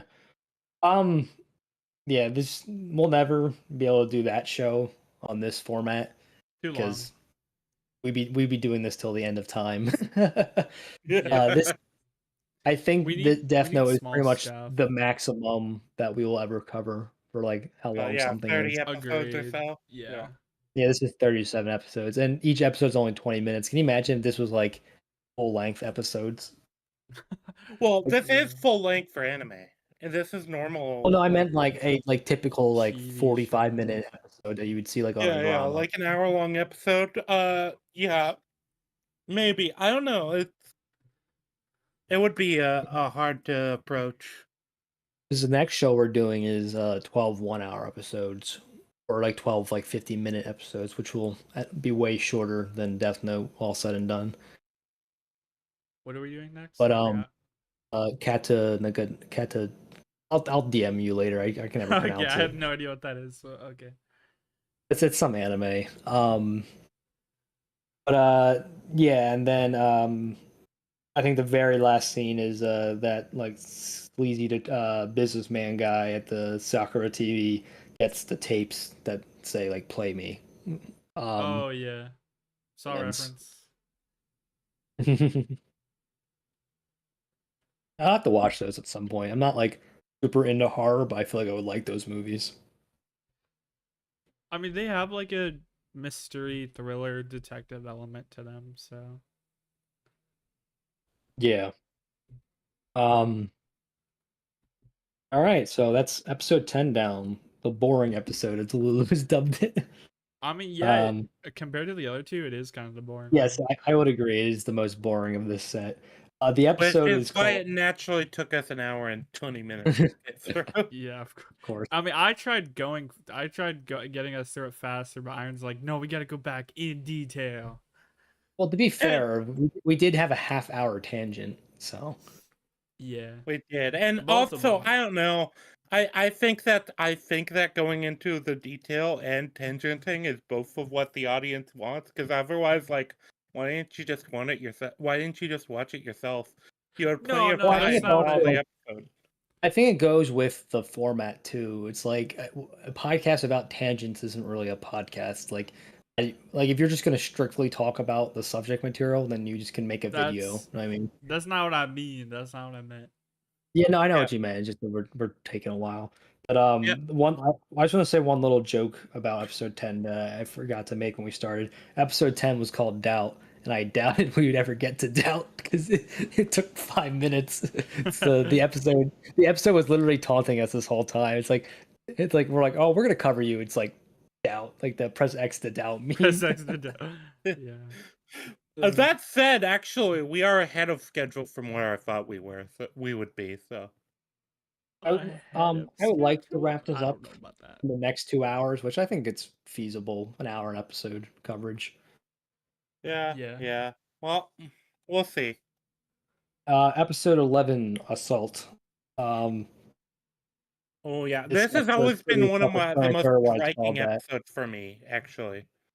Yeah, this is where on a first watch through was like holy shit kind of. I mean, it Yeah. was It for was this. me. Yeah, this and Naomi's death were like I think the two biggest like shocking things that happened in the first arc of the show. This one's definitely the bigger like unexpected thing. Like I expected L to figure a way to or Light figure a way to best Naomi, but like the way he did it like kind of caught me off guard a little bit. Um and then yeah, so Lulu, what were your thoughts when you found out that there was a second Kira? I mean, okay, so it was hinted at that a second Death Note was dropped into the world, and I knew that the blonde lady, Misa. Yeah, Misa, So, you I probably had seen some some yeah things, some references to her. yeah I he's knew of going forward one of the main characters along with our like standard three. yeah I I'm knew sorry, but she's also primo goon material for a lot of people. I mean, yeah it's literally the whole like uh goth baddie like stereotype. Like not only that, she's like one of the like mascots of like the yandere character archetype. What? Rangi's gonna go explain his like weeb Okay. horniness now. Okay, so within anime there's a handful of like tropes for a lot of like different types of characters. The yandere is the obsessive kind of crazy girl that like gets hyper possessive and would kill you if you actually flirted with another woman. So there are male yandere characters too, but that's the easy way to explain it. Okay. Yeah, so like you have the tsundere who is like, I don't like you, idiot. And you have the yandere who's like, were you staring at that other woman? Pulls out knife. Uh-huh. Yeah, But that's the easy way to explain it. okay. But I knew of her character. I knew she was like like a psychopath, and I knew she was like horny for light, but I didn't know anything beyond that. And so when they're like, "Oh, she's the one with the second death note," I was like, "Ah, that makes sense why she's so horny for light." Yeah, But um let me put it this way: it's the crazy goth GF. That's what she is. yeah. But yeah, so that was surprising. I didn't know she was the one with the second death note, so that surprised me. And Yeah, then like we'll get to it. It's not for a while, maybe for another episode, but the whole like the backstory with her Shinigami and like how she got the death note and stuff was also shocking. But that's episode 12, I think. So we'll yeah. get there. What with episode 11, you don't even really know about her until the end. Because it's Yeah, almost yeah. kind of a reveal that like because what happened they kind of Well, actually it's I not think almost a reveal. It is a reveal. You're not supposed to yeah know. Like, there's basically zero indication. Well, not zero. There's very few indications that this is someone else, and like, unless you're like a super astute like viewer, you're not gonna really catch that this isn't like retroactively. There's little details you can pick up on. It's like, oh, yeah, this isn't light. Like on a first watch, there's really not much to give away the twist, which is how you should do a twist. Like there's little breadcrumbs that make sense after the reveal, but wouldn't lead you to the reveal until you're already there. That's like Yeah, I the agree. writer's guide on how to write a twist, actually. yeah Yeah. well one of the things that's actually kind of interesting with this is so it starts off actually with L kind of digging in the right place because what comes up is the Naomi case, the Misora Naomi case, which is the girl from Ray Pember arc. Ray Bumba. Yeah, which I think is particularly notable there. Yeah, Because like this is because like them figuring out what happened to her is one of those things that it's like, well, the whole story is kind of information warfare at this point, which well, she's the actually missing link. If they ever figure out what happened to her, that's like a huge like thorn in light side because they don't know that he they can don't know he can kill kill in with other other ways methods other yet. than a heart attack. Yeah, They don't Yep. know that yet, right? yeah, they don't. They don't. Which is kind of the point because uh this is the thing. It's like then they could like look into other deaths because Mhm. anyone that Light had, I think even Light's plan was he's gonna kill anyone who's like a more minor like nuisance through like heart attack, not heart attacks, but like accidents and stuff like that. Yeah. Yeah, well, he's So using it to clean up evidence. Those are the people he kills with like non-heart attacks or like the sweep under the rug deaths. Like he doesn't want those Yeah. to be known that he killed them. yeah, Everyone he kills with a heart attack, he wants them to know that he's the one killing them. yeah, it Exactly. like, well, like think about it. Even like a lot of like his experiments and like the experimental deaths he does, those are generally gonna be like accidents and stuff. And so he's probably, if you just look into like random accidents, and then you like notice like this specific guy, especially at this point where L knows his face. Mhm. Yeah. Yeah, like Um. it's just a very quick reveal of who he is, if that's the case. Well, it's not like a necessarily a smoking gun, but it's definitely like a huge like piece to the puzzle that's gonna make everything start to make sense, kind of thing. Yep. It's like it's not going to directly reveal that Light is Kira, but it's going to make things really bad for him if they figure that out. And it's also gonna mean that he like that is a tool out of his arsenal. Like he can Well, no longer hide at least the in the death he way of wants to keeping it hide. under the rug. Yeah, like he can still use it effectively, but like he can't use it to like stealth kill anymore. Yep. Yep. Um. So Watri interrupts them to inform them that there's something they should be aware of playing on the news. This is the Sakura TV report that Kira has taken hostages and demanded they play a message for him. Any thoughts on that?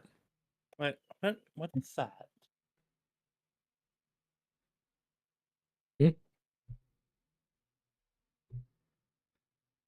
Okay, that's not coming through the stream. I need to step away for a minute. There's something going off somewhere in the house. I need to make sure Oh. that's nothing to worry Someone about. broke in. I don't know. It sounds like an alarm of some type, so I'll step It's away. Kira. So Continue. the sleazy businessman guy, Demigawa is his name. He's like literally salivating over the ratings the broadcast will bring in. He's like this will go up by like 60. Oh no, 70%. Yeah, he does not give a shit about like people's lives. Yeah, no, the only ramifications that matter to him are the arrow in his screen ratings. goes up and the money in his wallet goes up as well. Yep. But yeah, he's literally like the sleazy Okay, businessman, I'm just back. like only cares about profits. I realized it was coming from outside of the house, so I just closed the I window. thought you meant it was my cicada bugs at first, because they're like, No, it's like it sounds like an alarm of some type. I guess cicadas kind of sound like an alarm if you think about it. But yeah, it's not your standard like car alarm. It's I don't know what it is, but I just closed the window. There you go. So if Any I thoughts die on of heat, it's your guys' fault. But other than that, What? any, any it's thoughts on Demigawa Rangi? what? Any thoughts on what? Sorry. Demigawa, the sleazy business guy at Sakura TV. Oh yeah, your average Japanese entertainment exec, you mean? Yeah,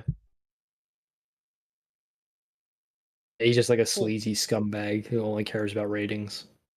the actually I don't even know if I should specify Japanese entertainment exec, just your average Just entertainment entertainment exec. exec.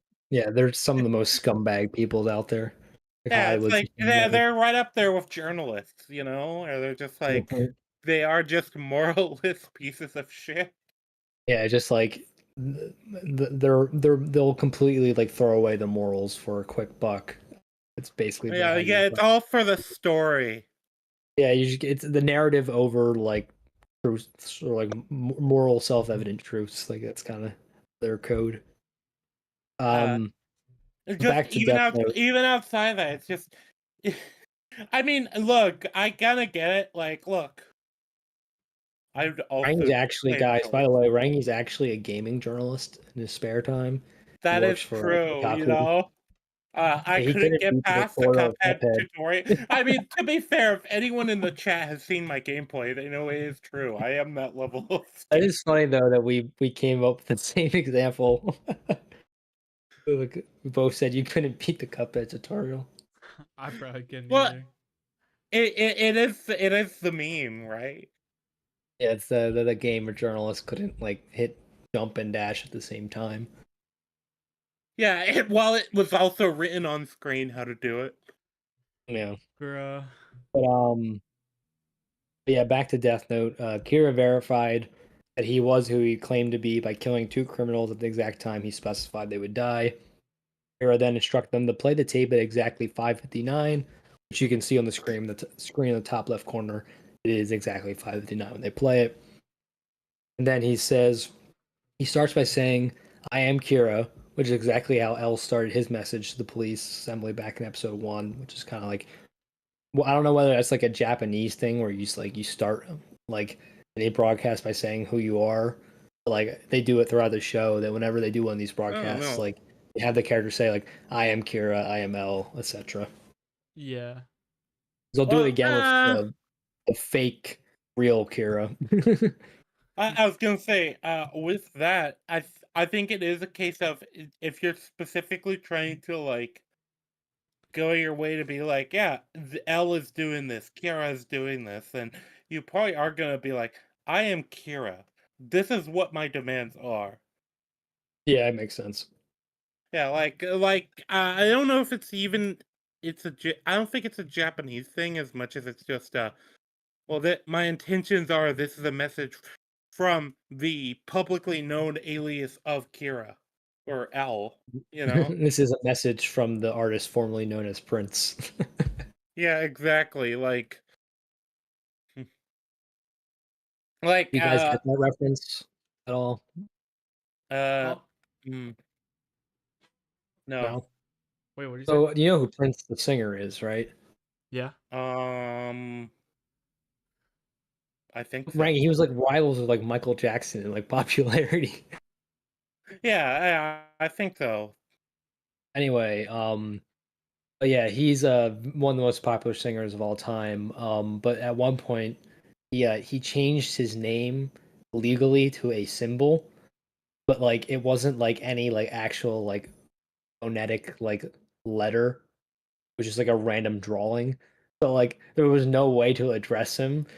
Like people would just be like the artist formerly known as Prince because they didn't know what else to call him because it Didn't was just Elon some Musk name singular his kid symbol. something Yeah, but at simpler least he similar? named him like letters and numbers. It was like it was like a fighter jet like thing. It was like EAX11 or what some dumb shit. But like at least that's like pronounceable even if it's stupid. Prince, you couldn't even say his name. There was nothing to pronounce. It was like a squiggly drawing on a piece of paper. I think it's similar levels of stupid because Oh, my it is. It's just personal at least one you can actually say and point out how stupid it is. The other you don't have anywhere to start. You have to just say the person formerly known as Prince. I think we It's should like when just name people. them after the drug that the artist was on at the time they made the name. All It's of like them. when people say Kanye or they say Ye, Yeah. formerly known as Kanye. Yeah, I was Yeah. gonna say First name is Kanye Ye. with the E thing is like another easy thing to point to where it's like, look, I'm sorry, it's just whatever these fucking artists are on, I kinda want some. It's Yeah. it, Ryan, you take all the drugs you know of and do them all at the same time, then you too can be like Kanye West. I don't think I want to be like. Look, as much as I make edgy memes. I don't think I want to be like Kanye West given his last album. Anyway, on that note, it's time to go back to Death Note. um, Yeah. Kira stated that the host of Taiyu TV will die at exactly 6 o'clock. Sure enough, he switched the channel, and the guy's just like laying there dead in his chair. Um, so he What? demonstrated his power a second time just to like make sure everyone's aware. And he's like, "I'm gonna kill this person too." And then they switch that channel. That guy's also dead. What were you gonna say, Lulu? Oh, nothing. I yawned. Oh, I thought you were trying to say something. My bad. No. Um, I do find it interesting that they don't give us any like perspective of lights pri- prior to this because it's almost setting it up like it is supposed to be light, and well, the that's the reveal. yeah. Well, that's what I was trying to get at earlier. Like you can see all the little details that like makes you realize that it was going to be a twist. Like they never show you Light's perspective when they almost always do when this kind of thing happens. There's like certain things that how Kira words things that like sound like what Light would say, but like you can tell that's now after going back and knowing the twist, you can see that it was just a good approximation because like it's not exactly the type of language he would use. And then the obvious tell was that he killed those broadcast hosts, which is not something Kira would normally ever do. He only kills hardened criminals and people who are personally pursuing him. Oh, and Yeah. another interesting detail is that some of the criminals that were mentioned were not the type that Light would have or Kira would have gone after, and they were only like broadcasted about in women's magazines and tabloids. That's Well, another detail. yeah, well, that's another reason that gets explained later. Is she wanted to make sure she wasn't going to kill anyone that Light would have already killed or But plan on killing. Because like if she went after like some bigger name criminals or like ones that were recently in the news, like there's a good chance Light was already on his way to kill them, and that would mess with her. Like I'm going to kill this person that time. Because if Light already sentenced them to die, there's nothing she can do, and like her demand wouldn't make any sense. It's like, oh, this person's not Kira. That person already died. well, but also in general, like you also have to understand the idea that like it does also kind of work into profiling her because like yeah, who would be like interested in women's magazines and tabloids? Well, obviously women. Which, but And you say possibly that, like yet celeb types. Like a you say model that, per yet se. that neither L nor Light nor anyone on the team even thinks that she could possibly be a woman. They say he exclusively the entire time. They do. But that's also kind of like the thing about it is the majority of murderers, at least that people know about, are women, or not women, men. Sorry, But yeah, yeah, I aren't thought you women. misspoke. But Yeah, my but I misspoke there. but Aren't I'm just women. saying that like it wasn't enough of a tell to like, or even these like super smart detectives types to think that he might like they never even entertain the possibility that it could be a woman. Like I'm pretty Yeah, sure they play into that in a later episode that like Light's I absolutely think they shot. do. Yeah, yeah, I think they do. But it's not immediately thought of because I'm saying it's like you would think because you were saying how like it's a clue, which it is, but it's just not like an obvious enough clue to like lead L nor Light to think the killer, second killer is a woman. They say he, man, him the entire time. yeah, but I think it is an intentional clue. Possibly, yeah. Yeah, well, cause it's a female model. That's who Misa is. It's like Well, that's like yeah, and I think it's supposed to just be like a hint without it being like a tell, because like otherwise, then it's just a if they made it too obvious that it was a woman, then it's just a plot hole that Light and L, as smart as they are, can't even figure that out. Like yeah. you can't make it too obvious, or the reveal doesn't work. Well, I can even buy that L might have like suspected, but not like wanted to say anything yet because I mean, especially maybe, but once like every time he has Light a is hunch, involved.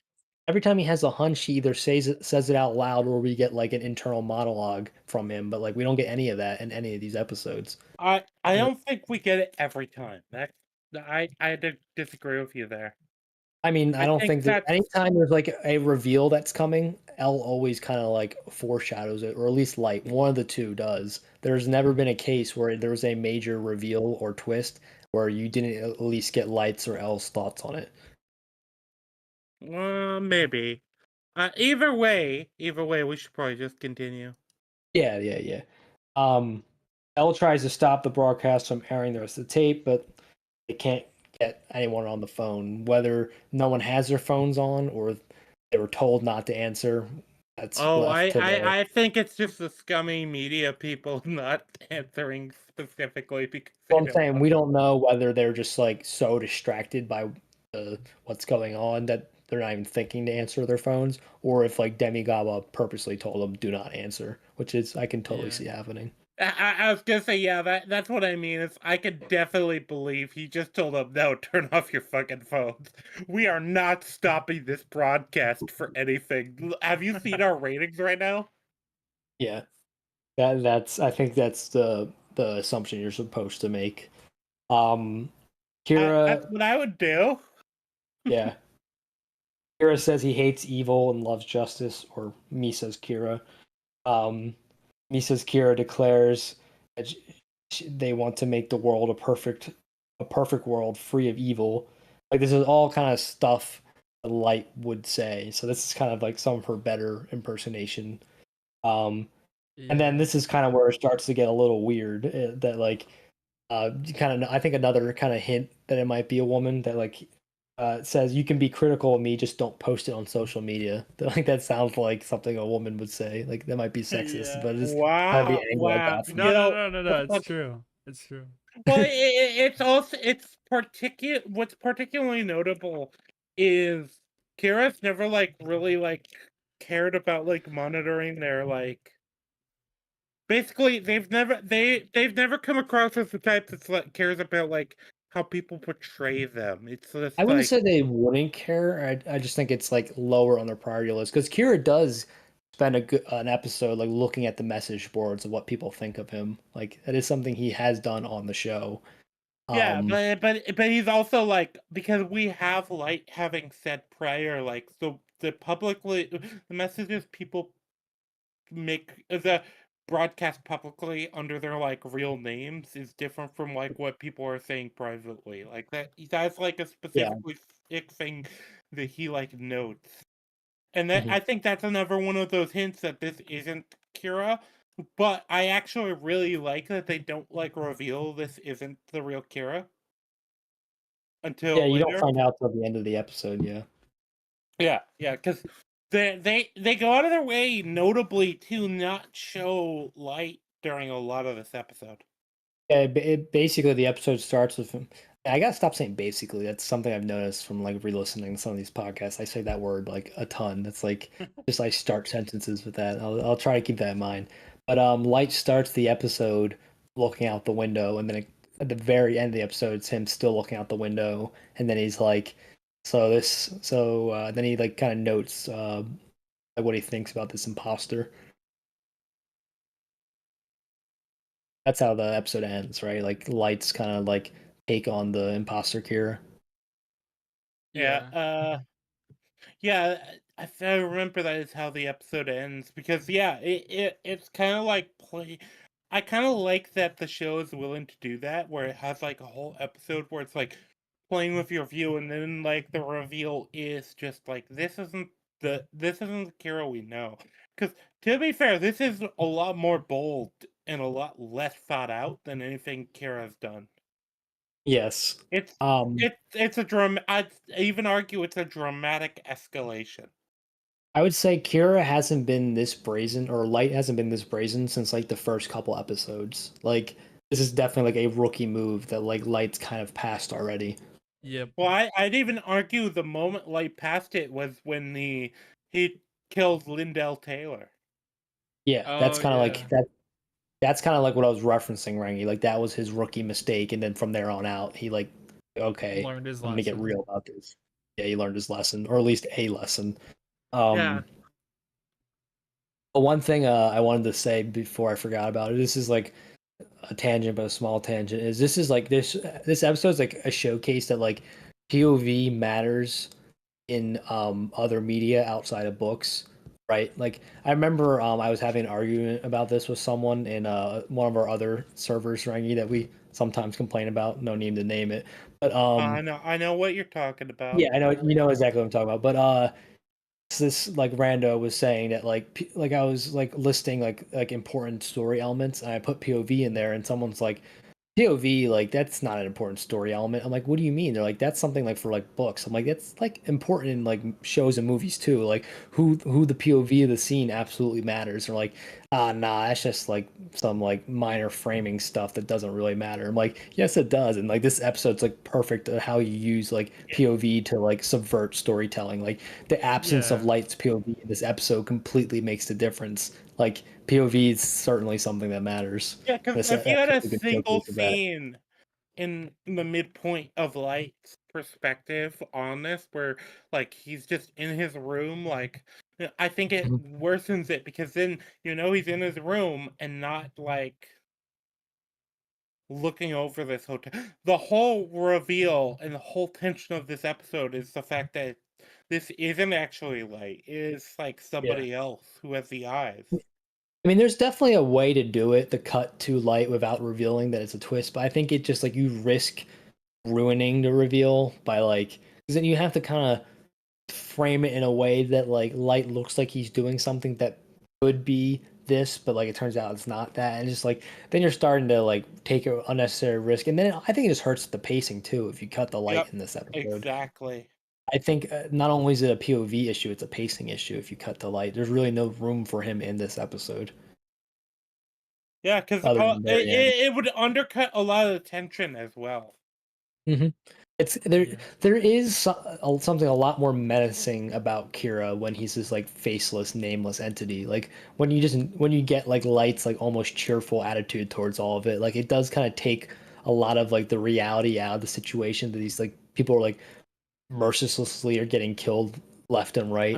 I mean, like because like we're familiar with Light, like we kind of want to root for him in a way similar to how like you root for Breaking Walter White and Breaking Bad. It's like even though you know they're bad people, you kind of or at least like you're like Ryuk, you just want to see how this story plays out. You're very invested, even if you know he's not a good guy, and like so it just kind of when you take a step back, you kind of realize how fucked up all this is when it's just like a faceless, nameless thing killing all these innocent people.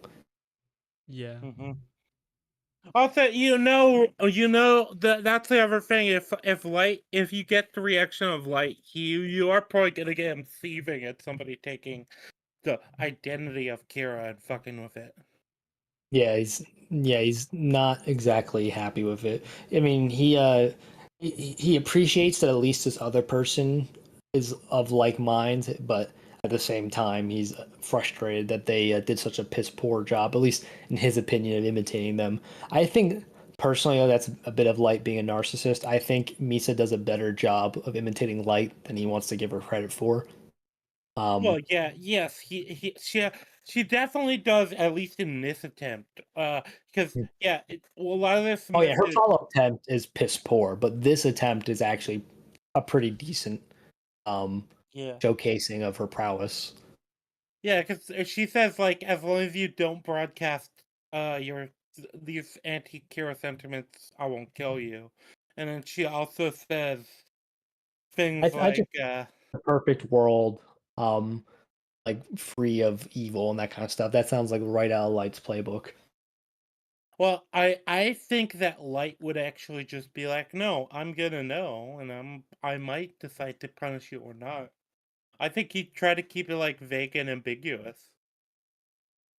But I mean, we know from Light's private speeches that this is like the kind of rhetoric he uses. Like she says, soon we'll have a world ruled by benevolence, full of honest, kind-hearted people. Like that's like something Light would say.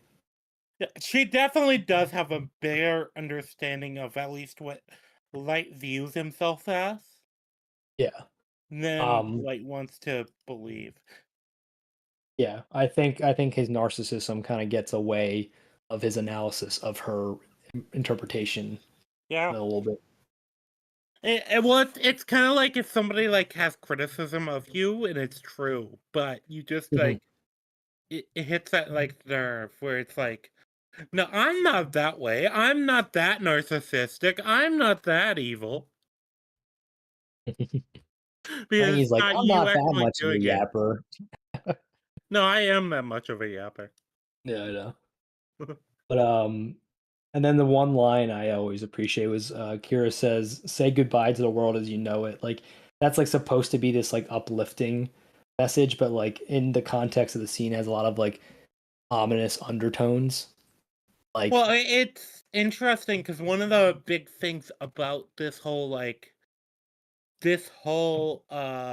charade is that actually it's a massive overstep as far as like actual plans are, because it just puts you directly at an oppositional point way too early for Light. I feel like is the type that would kind of he'd ease his way into this position. I don't think he would have ever like taken this step this early. Mhm. I think he would have eventually gotten to the point where it's like, yeah, don't fucking criticize me. Mhm. but he definitely wasn't there yet because it just underserves him. Like, especially when he knows he's been being surveilled. Like, Yeah. it would just be like such an unnecessary risk. I don't think Light would take it. Yeah. Lulu, you got any thoughts on this interpretation before we move on? What about it? No, that was my point. Do you have anything that you want to comment on her presentation to Kira, or do you want to move on? No, we can move on. Okay. Yeah, I So think we've covered most of it at least. Yeah. gotcha. Detective Yagami tells his wife, like it or not, I'm still gonna do my job, because like she turns off the TV and like you like shouldn't like worry about that while you're like resting. He's like, I'm a police officer, god damn it, rah. But And then that's kind of the interesting thing. Is Light's dad is kind of like the stereotypical like dedicated to the job cop, where it's like, no, the case is everything. yeah, he's Yeah. basically Japanese Jim Gordon. That's kind of like how I view him. Yes. He even kind of has the same sort of aesthetic, you know? The mustache. Well, that too, but yeah, just that like middle. The mustache and just being this Like like middle-aged, dedicated like police chief. yeah, who works with a vigilante who has a butler. Yes, Yeah, I'd be shocked if it was accidental. we literally have Jim Gordon, Batman, Alfred. I guess that makes Light the Riddler. I think so. Yeah, he's definitely Yeah. not the Joker. He's too orderly to be the Yeah, no, Joker. I think he's the Riddler because he's like in the comics, like the True. Riddler's Yeah. supposed to be the intellectual challenge to Batman, and like the Riddler's biggest flaws is like egotistical narcissism, and like he Yeah. like his pride doesn't allow him to get away with things that he otherwise will, because he like has to like prove himself to Batman the same way that Light has to prove himself to L. So it's like he definitely is the Riddler in this scenario. There, I and agree. but then the I next guess Ryuk would scene, be Batlight then. yeah, Yeah. the next scene, I believe, is where we get. This is like the biggest Oh, like this is reveal. yeah, this is the beginning of the reveal, and it's also just like a tragic scene. Like we lose our because I guess like Ray Pembar and like Naomi were like sort of part of the investigative team, but they were like kind of like L's personal like people. Like they weren't There was like a distance between them versus this character who this has character been is like like involved. this is like one of the core Task Force Kira people, and he's the first one to bite the bullet. Rip Yeah, Detective Yukita is his name. Yeah. He's the short buzz cut guy. Um I mean, he's actually in one. Yeah. oh no, I was gonna say when he died, I was like, damn, I guess this is where it's like really going down. Where like every episode, maybe not every episode, because none of them died in 12, but I feel like Mhm. this is like a starting point where the like task force is gonna be like picked off one by one. Though they would have to space out a little bit. There's still 25 episodes left. You know what I mean though. I mean this is like Yeah, the yeah, start of them like actually getting yeah. Yeah. killed. Yeah, because this is like because like I said, Ray Pembar and like Naomi, they were like kind of a part of the team and they got killed. But this was like the first one of like the team proper to like fight it. Yeah. Um, Yeah, Detective Yukita was his name. So he tries to get into the building, but they won't let him in. The cop just like puts up an X. It's like, no. Or like the security guard. He's just like, eh. Try again. It's like that. No one reminds me of Lulu in the Squid Games where like the workers like put up the X when they fail a game. Yeah, then they get shot. This is Yeah. what he looked like. He Squid Game posed on his ass. True. And then the funniest thing is he literally died right after because he had the heart attack. So it's like basically in Squid Game. Oh, I said it again. I said basically in Squid Games when they do the X, like they get shot right afterwards. So it's like he gave him the X and then he died. Squid Game's Yeah. odd death. Did you watch season 3 yet, by the way? Yeah, yeah, me and the You lady and watched headset, it. right? No, no, no, no. Or Um, whatever his name was. No, uh, he watched it though. Yeah. what'd you think of it without spoiling it for Rangi? I've heard bad things about season 3, but I I like still haven't season watched 3. season 2. It is slightly the ending is slightly anticlimactic, but I think it works. I think the only reason it's slightly anticlimactic is they're setting up the American spinoff that they had to like contractually fit that in. Yeah. Because other than that, I think it's a really good ending. It's just that like that part at the end's a little tacked on, but like that's just to be like we're gonna be coming back for a spinoff, baby. Well, of What's her course, name? It's the of lady who plays course. Hell. It's Oh, gonna yeah, be in the next Kate, season or the Kate Blanchett. uh yeah, Kate Blanchett. Yeah. Of course, Violet says something as soon as Travis is mentioned. Horny. But anyways, We'll have to get a headset on here another time. Every time, the last couple times we try to get him on, he either couldn't make it or um Wi-Fi went out. Yeah. Wi-Fi issues. Yeah, because we'll definitely need to do a few more of the Death Note ones before we do like another one. But eventually, we should do the next round of the death battles. That was fun. But Yeah, that was yeah. That was better than the Jeopardy. yeah, it's a bit more engaging for everyone. Like instead of like taking turns, like everyone has something to say for every time. And then Yeah. there's just sillier scenarios like Eric Cartman versus Hannibal Lecter was still my favorite fight. That was genius. Yeah. I still want to Uh, do I want to do Dexter Jeopardy at some point, but we're just you gotta find people who know that yeah, stuff about well, Dexter. yeah, Granola wants to and B Show I think will be down to do it, but that's like only people I have so far. I mean, I can make it work. Like I can be the host and then have them compete, but like it would be better with more people. Yeah. Should So probably I'm get at open least to it. one more person for each team kind of thing. Right. Yeah.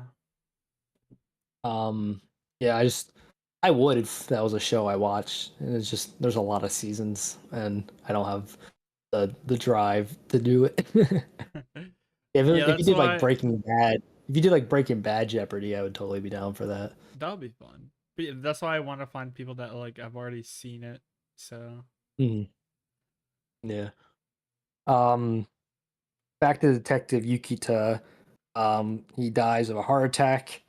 So, which is kind of like when you first see this, you're like, huh, yes, like Kira found out his name kind of thing. But then, like, obviously, you find out later that it's like, wait a minute, something isn't right here. Like, how did he find out his name? And like, did he take the deal off screen kind of thing? Like, your mind's like yeah. racing at what could be happening. What did like, well, what was going through your head when you saw this before you found out the reveal? Um, I didn't think it was that serious. I thought it was like, um, wait, so he hasn't joined the task force yet, right? No, he hasn't. At this point in time. Okay, I thought like he found all of their names off screen except for L.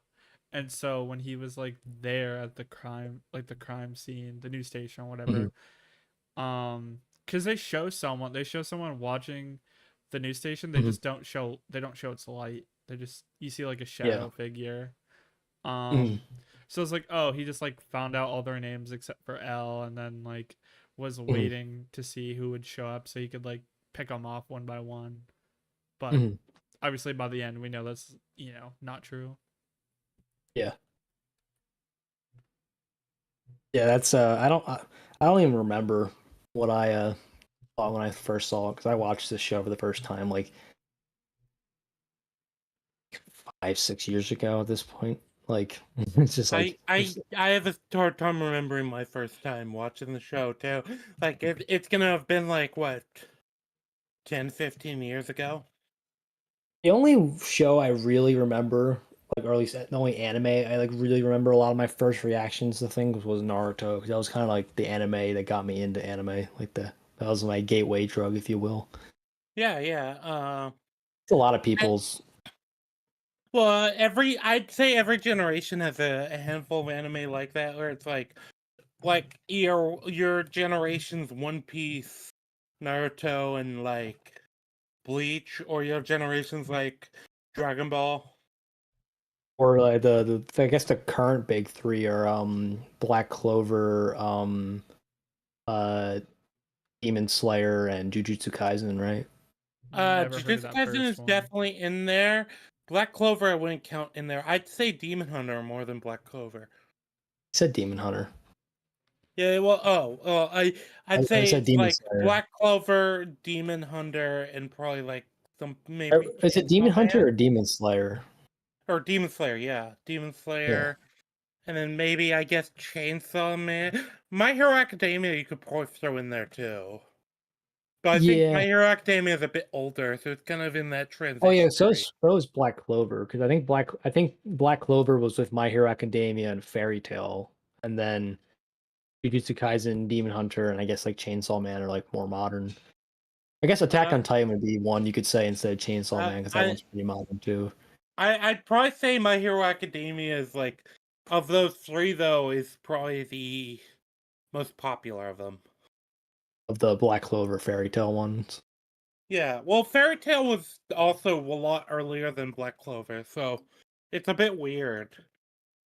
I mean, there's not people try to do the big three comparisons, but there really isn't like a straightforward one. Like There is somewhat I believe with Jujutsu Kaisen, Chainsaw Man, and I don't remember what the other one was. Demon Hunter, Demon No, Slayer. Demon Hunter is like popular, but I think Demon Hunter works for this Is it comparison because Demon the Hunter or idea Demon is Slayer? Like you completely eh, gaslit me. I don't know which one it is anymore. uh I thought it was Demon Slayer. I'm actually getting confused too. Okay. I'm pretty sure it's Demon Slayer, and you just gaslit I me. know what they call them. I don't remember what the third one was, and I think it might have been Demon Slayer. It is Demon Slayer, by the way. Yeah, yeah, you gaslit me, right? Uh, That's not fun. Not cool, man. You can't gaslight someone like that. I do it all the time. What do you mean? Oh, and where does Oh, Hunter x Hunter fit also, into all this? the Hunter x one Hunter that's was a big one so too. yeah. So there's the trio with Bleach, Naruto, and One Piece, and then Well, there's that's the what's called only the actual Dark. official one. Yeah, so the Dark Trio. I kept forgetting what the third one was. It's not Demon Slayer. It's called Hell's Paradise. It's another more like dark shonen anime. Hmm. But yeah, Anyway, it's called the Dark Shonen trilogy. yeah, those are all just kind of like popular, like wannabes. Like the only one that's like actually like recognized by everyone is the big three. Jujutsu Kaisen is very much recognized, and so it's like Chainsaw Man. No, no, I know that, but I mean, I'm just saying they don't have like an official title that refers to them as a trilogy. Like I said, the Dark Shonen trilogy. That Yeah, is I've what they're never called. heard of that. It's like I'm telling you, like any anime fan knows what the big three is. That like it's like just something you know. Whereas like there's Yeah, all these other ones that are competing for relevance that like people yeah, like have to like argue their legitimacy. It's not inherently legitimate. yeah.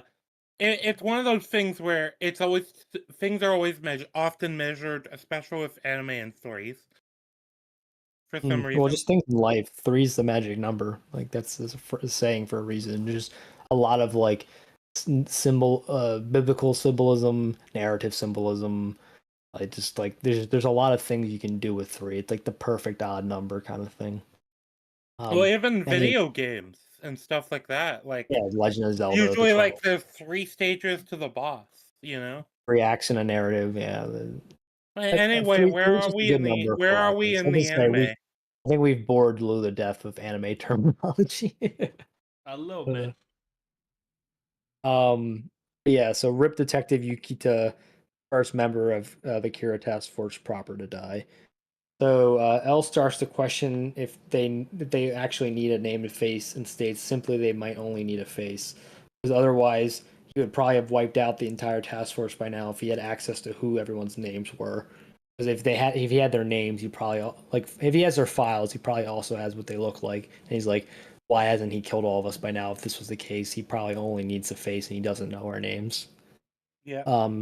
And this actually starts to like rattle L a bit because like as he's like having this conversation with the guy, like trying to calm him down, he's like starts shaking himself because like this is like the first time like he realizes like, scared. oh fuck, I might be in danger because like he's been Yeah. pretty confident for the most of the season that he's safe because like no one knows his name, but now he's kind of getting a little nervous to like fuck, I'm actually in danger now, and he's like Uh, it, kind of yeah. it's also kind of a case of like, well, shit, wait, I must have clearly like entirely misunderstood this situation. I don't know Mhm. what's happening. I don't know how this is happening because it's like he's rattled specifically because what he thought was true and like what his deduction was is seemingly so far off to have like such a major weakness, and Yeah, it does like it's rattle him. well, the L seems to whenever his like view of things are like kind of turned upside down, he doesn't handle it well. Like when his worldview is shattered, he like tends to like kind of freak out a little bit. Like we see this with the Shinigami. Like he Yeah. like everyone's kind of like what the hell, but he like fucking flips out. Like he like starts like Yeah. screaming and rolling on the Has like a ground panic and attack. yeah, pretty Well, much. yeah, because it's his entire.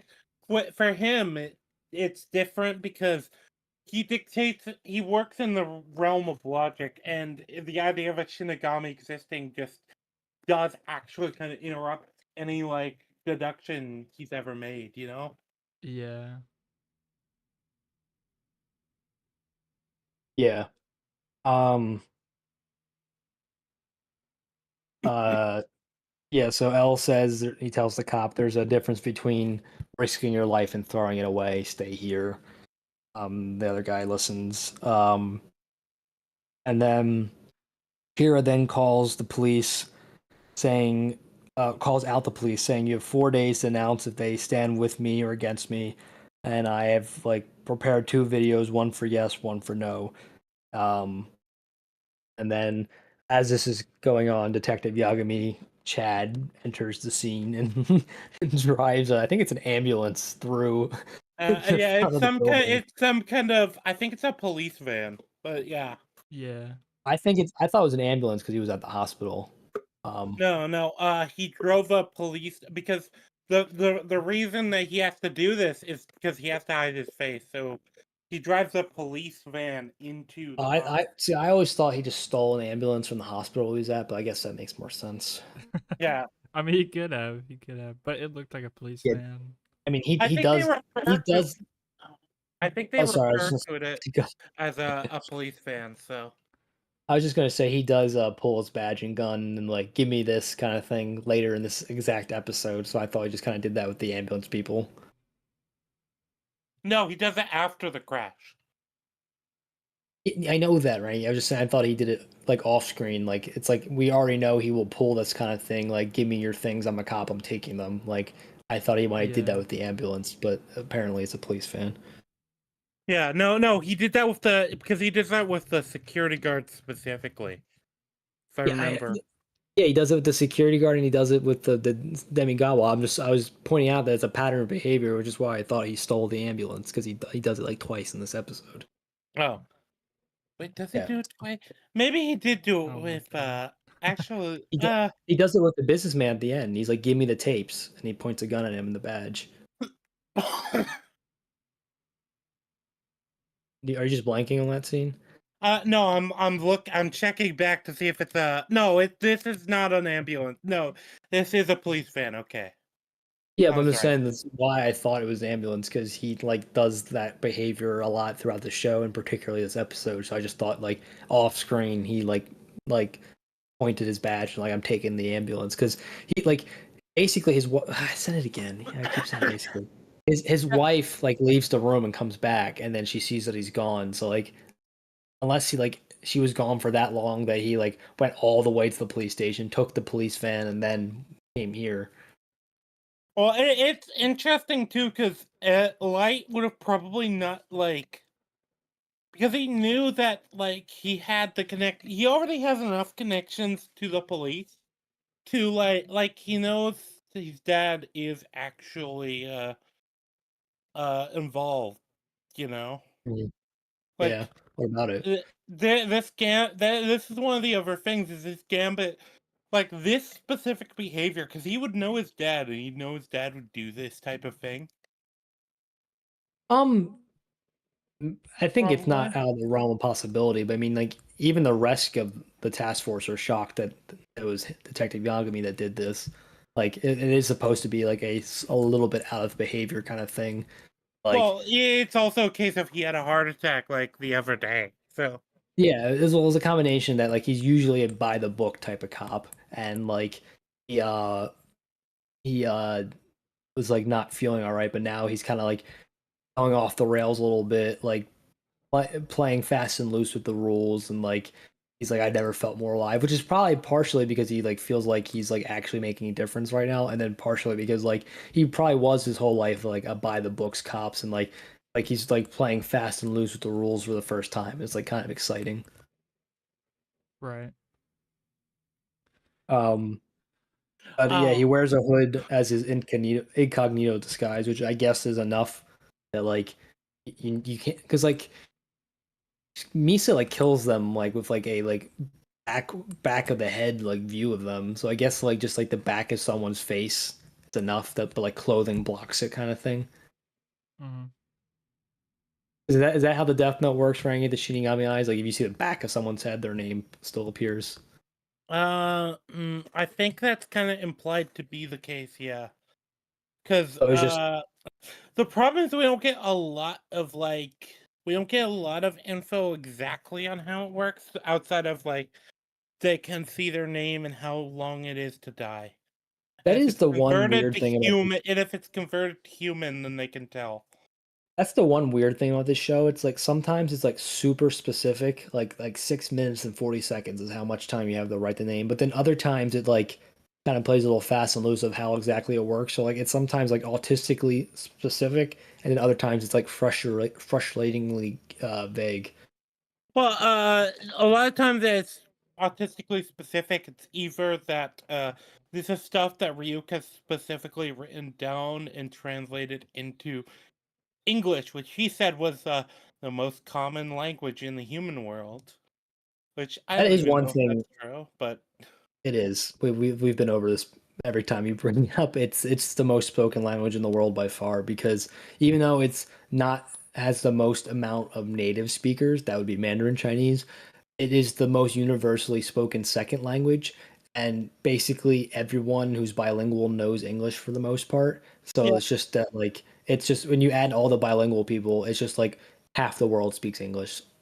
it is also like the main international That's the language as reason far why, as yeah. things like pilots and It's uh, it's the international yeah, language for everything: business, sports, entertainment, you name it, politics. It if it's yeah. two countries are interacting, don't speak the I same am language. remembering this English. conversation coming up. Yeah, Yeah, it's just it is the common agreed upon exchange language between all nations. So yeah. basically, So anyone who's anybody knows English.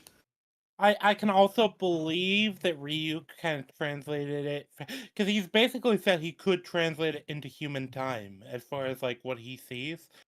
And then on top of that, a lot of the other stuff is measured by light specifically. Mhm, And so I think you get a little bit of a pass there, especially because, yeah, there's a lot of experimentation with the Death Note. mhm.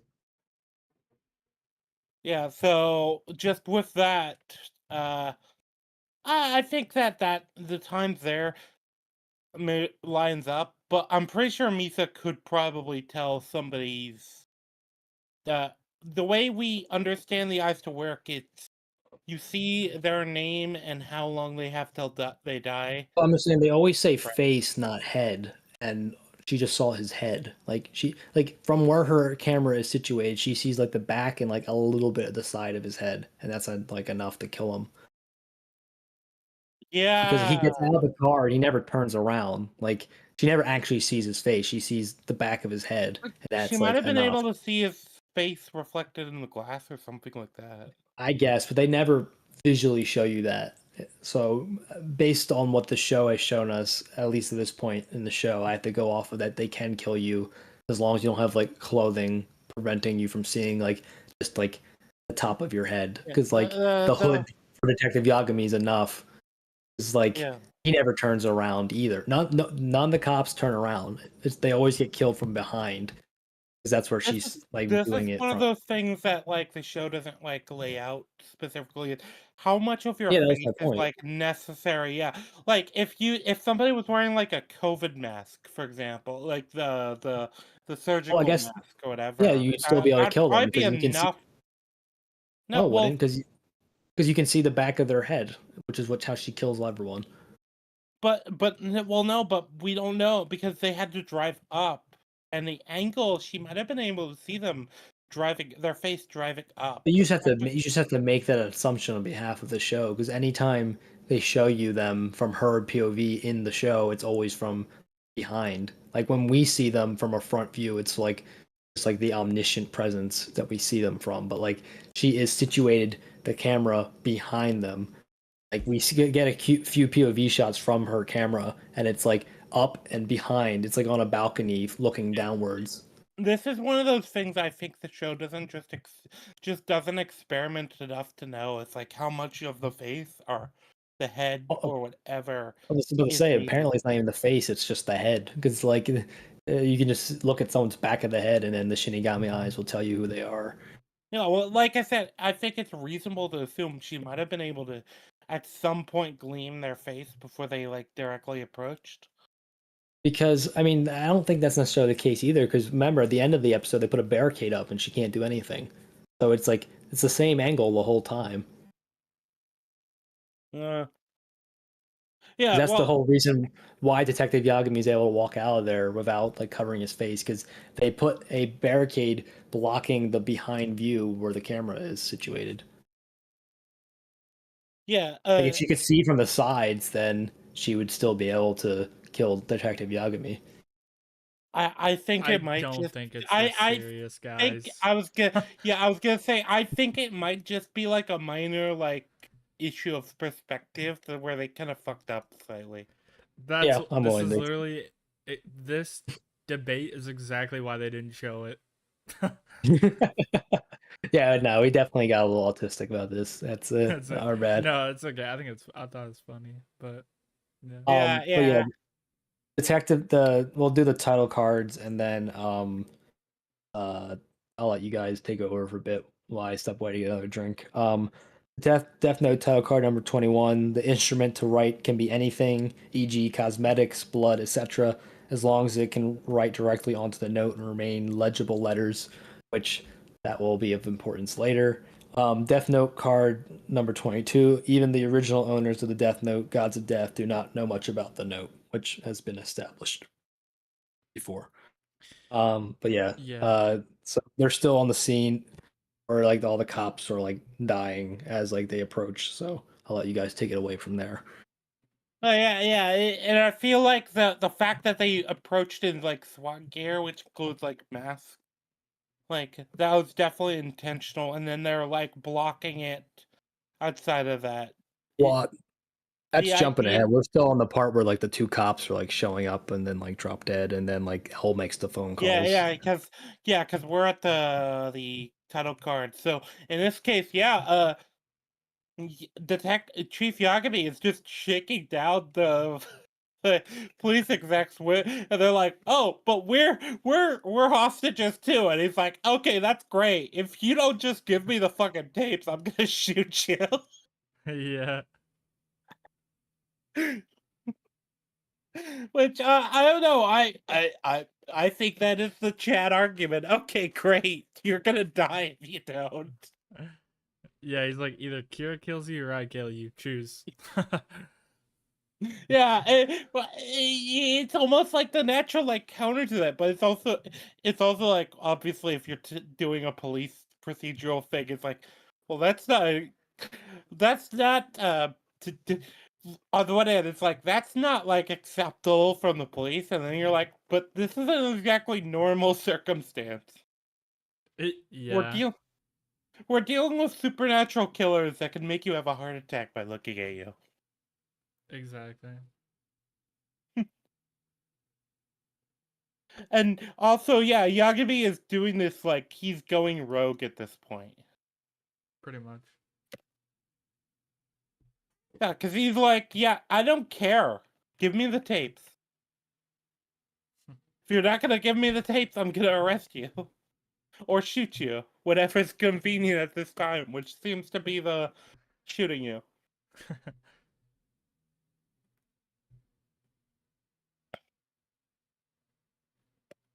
And it is Yeah, funny because this is kind of also, I think this is kind of also like the situation that I think that, and this is another reason why I think Kira specifically wouldn't have done this. This whole situation unifies the police force. exactly. When he And I like, think a cause lot. his original plan was to like make them not trust L and like make them turn against each other, but like that's literally impossible to do now. Yeah, because especially at this point where you've just like you've killed not only like a respected detective, you've killed like the random like you have just killed the random uh police officer that was just looking into the thing, which Yeah, I don't think Light would have done. Light would have been like, yeah, you see, obviously you don't want to like even if Light might have killed Yukita, I don't think he would have killed that officer even if he could, because it would be like his whole point is trying to like have the police kind of side with him, yeah, and light, not investigate him. or you mean you mean the fake Kira or light? Well, no, Light specifically. I'm saying if this was orchestrated by Light, this is one of those things where it's Oh, like, it's why it's so clear. It's kind of once you know, you're like, okay, it makes sense. Light wouldn't have done this because it's kind of stupid. yeah,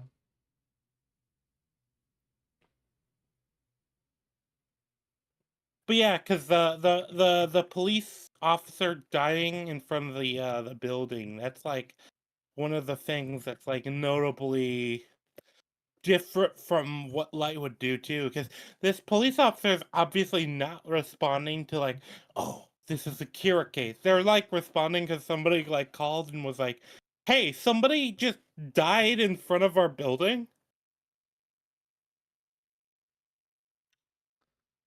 I And then guess. somebody else crashed into the building, you know? Yeah, For all we know, these cops are actually just showing up to like look into like okay, somebody rammed into the like building here. Mhm. We need to look into that.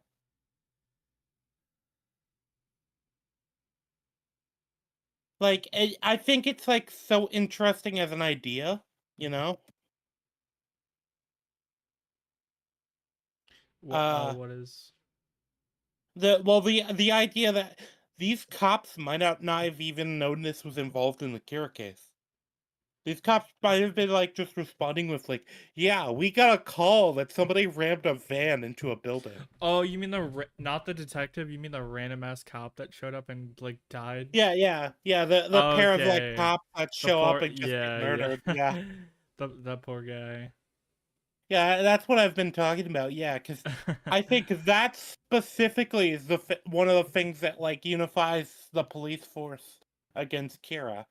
Yeah, because Because it's like they're just kind of doing their job and like probably responding to a call. They probably haven't even been like listening to the broadcast. yeah, if they're on duty, then definitely they haven't. Yeah. Yeah, they've been listening to like the police dispatch, and it's like, hey, somebody had a heart attack in front of this building, and somebody else ran the van through it. The security said that somebody held a gun up to them. We don't know what's going on. Yeah, it's like crazy shit. But Yeah. Did we just lose did we just lose the monkey? what do you mean? Did Hello? you leave the call? Oh no, he's Uh, here.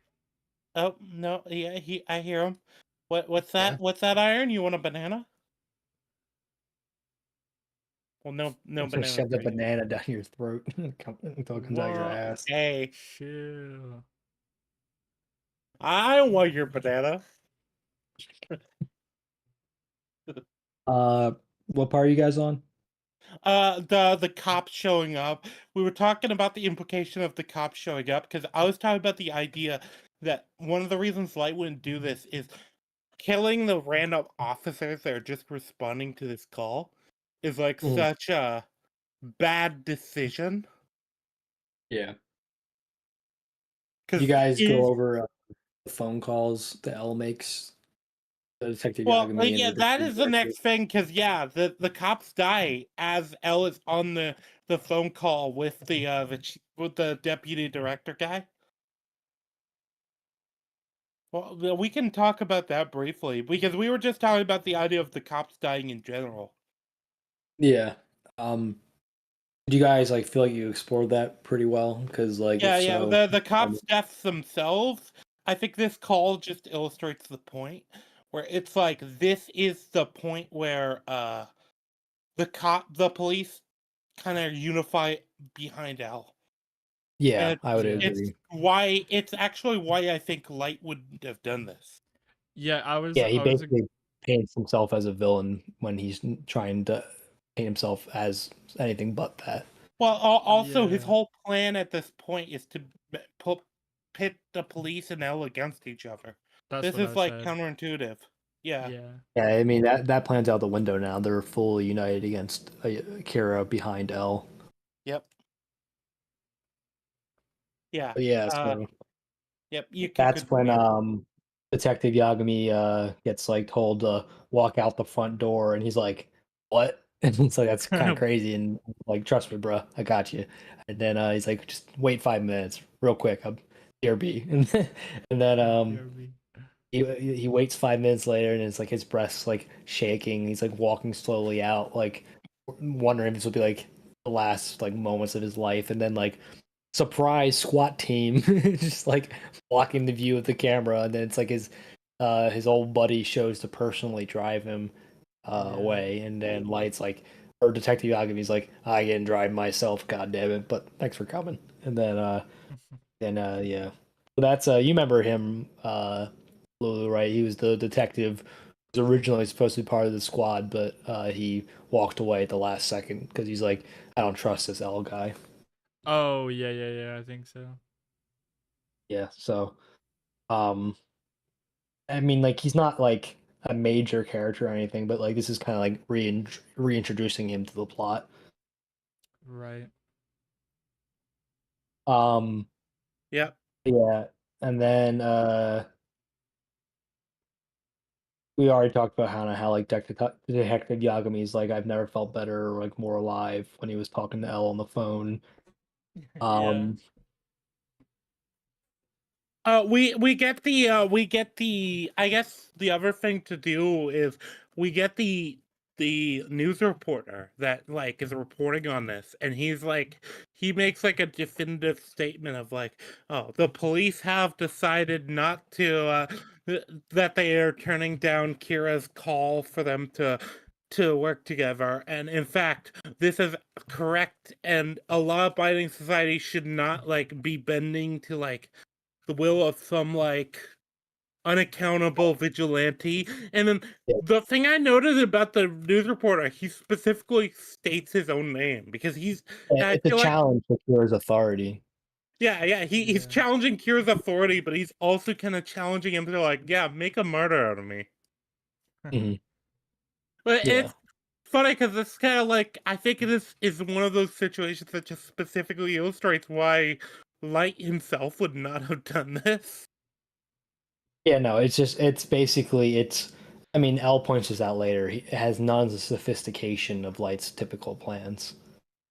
Yeah, Like she She understands Light's like moral perspective, but like she has none of his tact. Yeah, she's not tactical enough to understand. I wouldn't even say Misa is stupid. I've seen people make that argument, but I don't think Yeah, she's she's not stupid. stupid. She's just like not like Light or like L level intelligent. Yeah, Yeah. it is like this is a duel with like actual geniuses versus like, Mhm. and then you have like somebody who's probably like an average person coming into it. Yeah, but the thing about Misa is that she actually uses like her like coming off dumber than she actually is to her advantage throughout the show. Is something you'll become to learn that like Yeah. she's very much brighter than she appears, and she uses people's underestimations of her against them. Yeah, but well, yeah, and she's also like I think that kind of ties into the fact she's a model means she's just gonna be underestimated as far as intelligence goes, because most Yeah, people because are it's just the whole. gonna She's like a assume. blonde model. It's like yeah, like it's hot blonde girls are dumb stereotype. Yeah, yeah, that is kind of the stereotype, and there's also like the Gyaro stereotype within Japanese society. Did you ever watch Bob's Burgers? No, no, but Japan has its own stereotype about blonde chicks. I'm sure it's like it's a lot of cultures do. It's just kind of like one of those things that like something that's that much of a stereotype, it like bleeds in the other cultures. We don't Uh, need to go over other stereotypes to prove that point, Well, but so the like it implication tends to with be that way. Japan, because there's a specific subculture of women who dye themselves blonde and then get tanned. I mean, we have that in America too. Yeah, but it's got its own like inclinations in Japan where it is gonna be underestimated. Yeah, and yeah, we have that in America, but it's But interesting because the Gyaro kind of character archetype is another archetype that weird enough, like some of it ties into Misa, like, but she also clearly isn't that. Like she's playing into that. I'm sure it's a subversion of that trope that all, but to properly Yeah. subvert a trope, you need to play into it a little bit in the first place. That's kind of Well, how even the it works. gothic Lolita like clothes that she wears, like the kind of gothic like dresses she wears and stuff, kind of plays into that trope for the Japanese version. But going back to Bob's Burgers real quick, I just don't want to take too long on this tangent. It's a pretty funny show. It's like basically like Family Guy if like Family Guy was actually funny. That's kind of how I would describe it. Um, one of the characters, Linda Belcher, dyes her hair blonde in one episode, and like she just starts acting stupid because like she convinces herself that blondes are stupid, and then she like just like starts like saying and doing stupid things. It's pretty funny. But yeah, back to Death Note now. Elle Yeah. is going to thoroughly examine the new evidence to see it leads to new revelations, and then he relays the information he learns from the tapes to the team, and basically, I said it again. He explains what each tape entails. One was basically, I keep saying it. One was the instructions of like lists of demands kind of thing, and then there was one tape for yes and one tape for no, and then he plays the tapes to he has Sakura TV play the no tape Oh. because that's they want Kira to know that they've officially said no. And there's the other factor too. Uh, L notes that the tapes were shipped from Osaka, but he states that that doesn't mean anything because L can control his victims. Yeah, that's why I didn't Right. bring it up because he like as soon as he brings up the point, he like immediately dismisses it. So Yeah, but I think they highlight that specifically as another one of those flags of like this might not be because especially because we know the extent that Light can actually control his victims. L doesn't. Like he L doesn't, but can't he beam knowledge into their head. Well, Or like he can't can. beam knowledge. Well, he can make them write specific like messages, but he can't like he probably can't do But there was make nothing them in there was nothing in the message that he said that like they couldn't make a normal person do it. And also, not even that, he could just give someone the tapes and then instruct them to go drop it off and then die. Like he didn't have to have yeah. them write the tapes Yeah. themselves. It's not enough it's not enough for like L to go on, but I think it is supposed to be kind of a hint of like you'd be like, wait, why didn't we see like Light doing that? That's one way to interpret it. I think my interpretation of that was just that like L is just pretty thorough and like he like even like he's thorough and he's also efficient, right? Like he wants to go through every detail, but he doesn't want to waste resources pursuing something that's not going to lead to anything.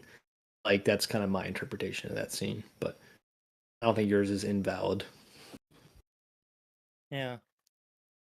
Um, Kira claims that he'll either kill L or I think it was the deputy director, right? Was the choice like you have 4 days, or I'm Yeah. going to kill one of these two. He implies like, oh, maybe I'll kill the deputy director, or even L himself, and I was like, well, Kira would have done that by now if he could. Well, I think the choice is I keep saying basically it's you present L presents himself on TV so that Akira can kill L, and if L doesn't do that, I'm going to kill the deputy director instead. It's your choice, and that's why L gets pressured to go on TV because all the politicians and like higher ups rather L die than the deputy director because he's like a pretty important person politically. And like there's like even people from other countries saying that L should be like the sacrificial lamb. Yeah. Because he's like the second highest ranking police official in all of Japan, right?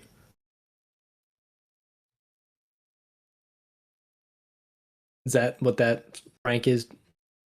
From what I understand, he's like at least the second to top, because the top person is gonna be in charge of like the whole country versus this guy is like the direct person technically in charge, but not like Well, the way I understood it is like he's like the most prominent governor kind of thing. Like he's the director of like the most populous region of Japan, and for like law enforcement specifically.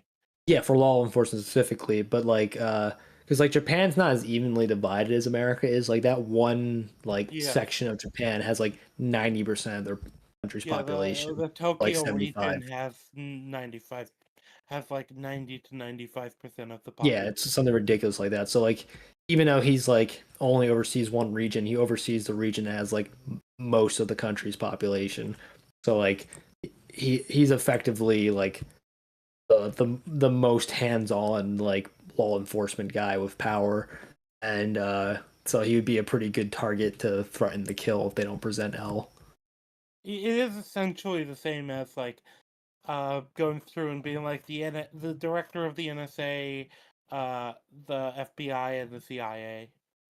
Yeah, yeah. Like if you throw into all three of those, it's kind of the same sort of like level of like threat. Mm-hmm. Yeah. And then Oh, we after all that we get the kind of the end of the episode. We finally get like L's or Light's reaction to all this. He's like, well, he chuckles like saying even God's on his side now, or rather a god of death, as because he notes that another Shinigami has entered the human world because this person obviously has Kira's powers, but it's not him doing it. It's not his handiwork. yeah, and that's the big Yeah. reveal of the episode, which we're getting to the end of the episode a bit late, but yeah, that's the big reveal of the episode. It is And not Light who did it. yeah, and then there's only a couple more things left in the episode. L deduces that there's a second Kira, and that there's a 70% chance of that. And wants Detective Yagami's permission to have Light join the task force, but he asks him not to tell Light at first that they know or they suspect there's a second Kira. But he And then specifically states to like not tell anybody that there's suspicion that this is a second Kira. But the Yeah. implication, is that they don't want Light to know. Well, yeah. I think they actually. I think he specifically tells them not to tell Light. Like, Hmm. and then the very very end of the episode is like Misa skipping as like Rem follows her behind, and then like Rem's like, "You're playing a dangerous game," and Misa's like, I think Light's gonna, or I think Kira's gonna like me, and if he doesn't, I'll kill him because I'm more powerful because I have the eyes." And that's how the episode ends. Yeah. Because that is the thing. She has like already kind of put together that Kira doesn't have the the Yeah. Misa has always been like an interesting factor because I know a lot of people are very critical of her existing, but I also think she adds like another element because she's kind of a more normal person than Light in a weird way. Yeah. She's As kind of like like what would as happen eccentric if as like she is, she's kind of normal in a lot of ways, where Light is like a total sociopath. yeah, well, because she is like what would happen? What happens if a normal person gets a death note? Because what does she use it for? She uses it for like immediate personal gain. Like she wants. Yeah, she wants to impress her crush. That's like kind of normal. Yeah, yeah. Even if she's kind of crazy for doing it, like I think that there is something about having the power to like kill people at will that would drive you insane. Well, her motives are what's normal. Her means are absolutely not. Like whereas Light's motives to like create the world in his image is kind of a bit out there. Yeah, yeah, exactly. All right. Now, are we gonna just power through the last episode? Mm-hmm. Yeah, Lulu, you need to talk. It's your channel. What? I forgot I was here. Yeah, you need to talk or I'm gonna beat you. Yeah, we can move on to 12. Yeah, because you live like 2 states away from me. It's not that far. Episode 12 titled Love. Love stinks. Or did you Yeah, live yeah. 3 or 4 states away from? Either way, I don't know. No, I live You can one. live on the other It's side of one. the planet. I'll It's still beat one you. state away. What do Yeah, you you mean, guys are bro? you guys' states This border guy, each other. this guy doesn't know U.S. geography. It's a one state. Wow, I'm Yeah. trying to be vague so that I don't dox both of us, and then you. Oh my God! Hey, Did you know that chat, you want states to know border each Rangi's other, Lulu? address? Lulu, did you know that states can border each other? Holy No, they shit. can't. They're not That's allowed. crazy. So No. you effectively only eliminated that Lulu doesn't live in Hawaii or Alaska. Congratulations, right? Yeah. Wow. Okay. It's like the Simpsons like joke. Like those are the only two states that the Simpsons can't live in. They could live in any of the I thought they live continental in 48 states. Illinois. I thought it's canon they live in Well, Illinois. there's like suspects. They suspect they live somewhere in the Midwest, but like Oh, okay. there's a Springfield in every continental state, and they also like will like throw in wrenches every time you start to like narrow down a state. So it's basically impossible because like there's contradictory information. That, That's like funny. because like they escape to Alaska in the movie, so they don't live in Alaska because they moved to Alaska, and then obviously they don't live in Hawaii because like you can't drive to other states when you live in Hawaii. So it's Yeah. That just sounds like a skill issue. You're just not determined enough. Yeah, drive over the ocean, bruh. No, under yeah. the ocean. Come on, don't be a Oh, yeah, pussy. under. Sorry. Just a few tons of pressure. Only a Chat, I little. would like it to be known that I was forced against my will to do this third episode. I only wanted to do two today, and they're like, "No, Mandrill, you have to watch another one. No, Mandrill, you're taking too long. I didn't even want to do the other one. They're like, you're Okay, too bad. We genuinely, said we said we said episode, weeks in advance that we would be doing 3 episodes. What do you I mean? hate doing three at one time though. It takes me forever. genuinely, episode 10 did not need a fucking hour-long breakdown. That was so unnecessary. Probably, to be honest. Well, I think it can goof with them, but I don't think we're those guys.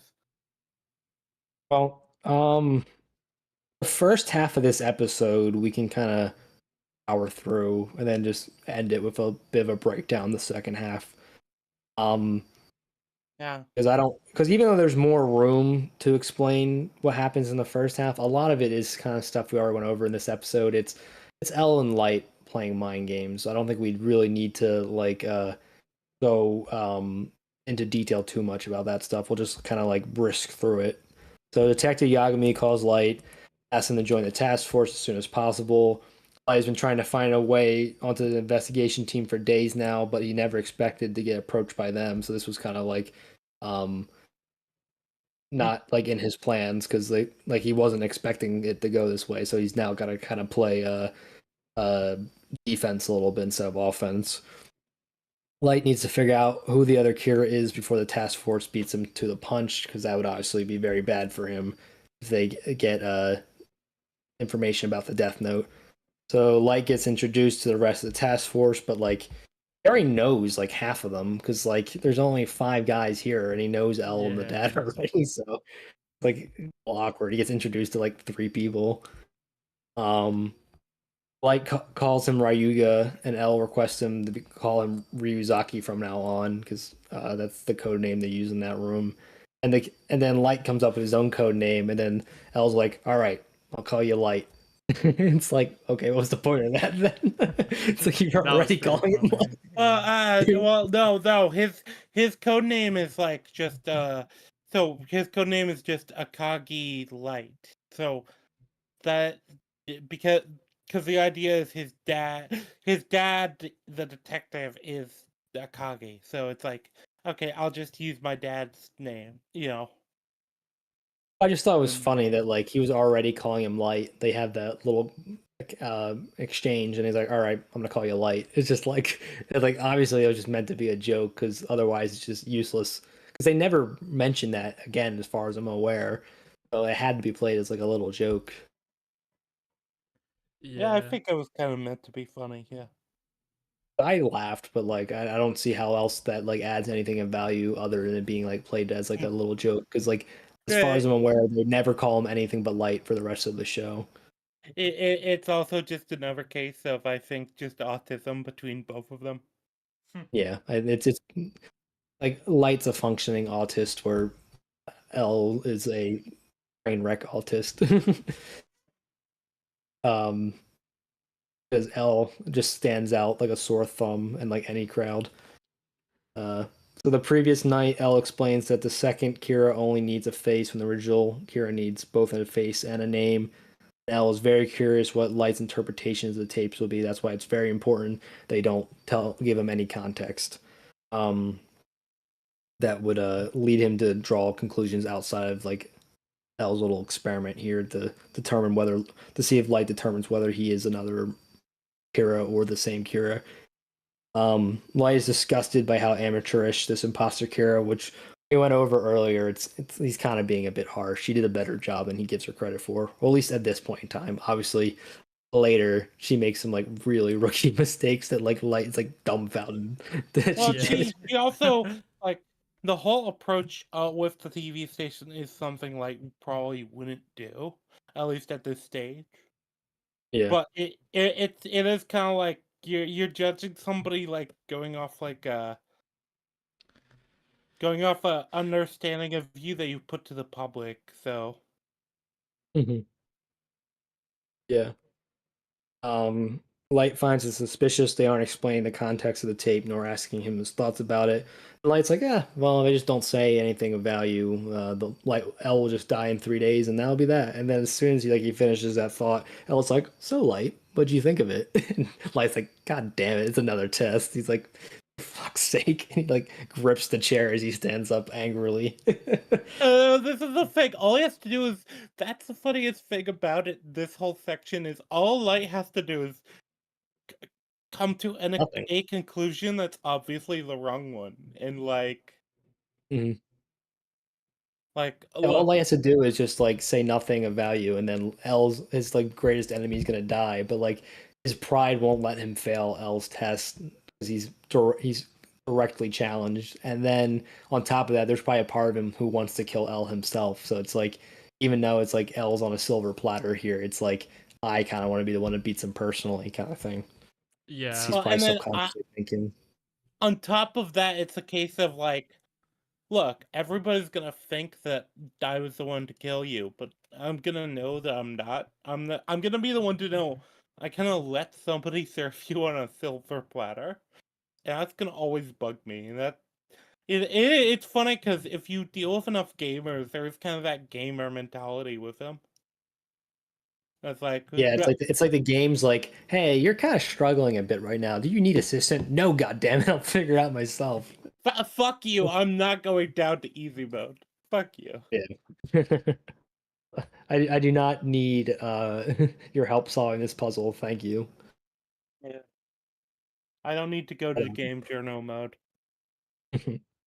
Yeah, just as he's planning on sealing L's fate by not saying anything worth, I'll ask him what he thinks of it, signaling to Light that this is yet another test. Yeah, we went over that. Light reluctantly plays L's game, announces that he thinks it's likely that there's another killer of Kira's powers.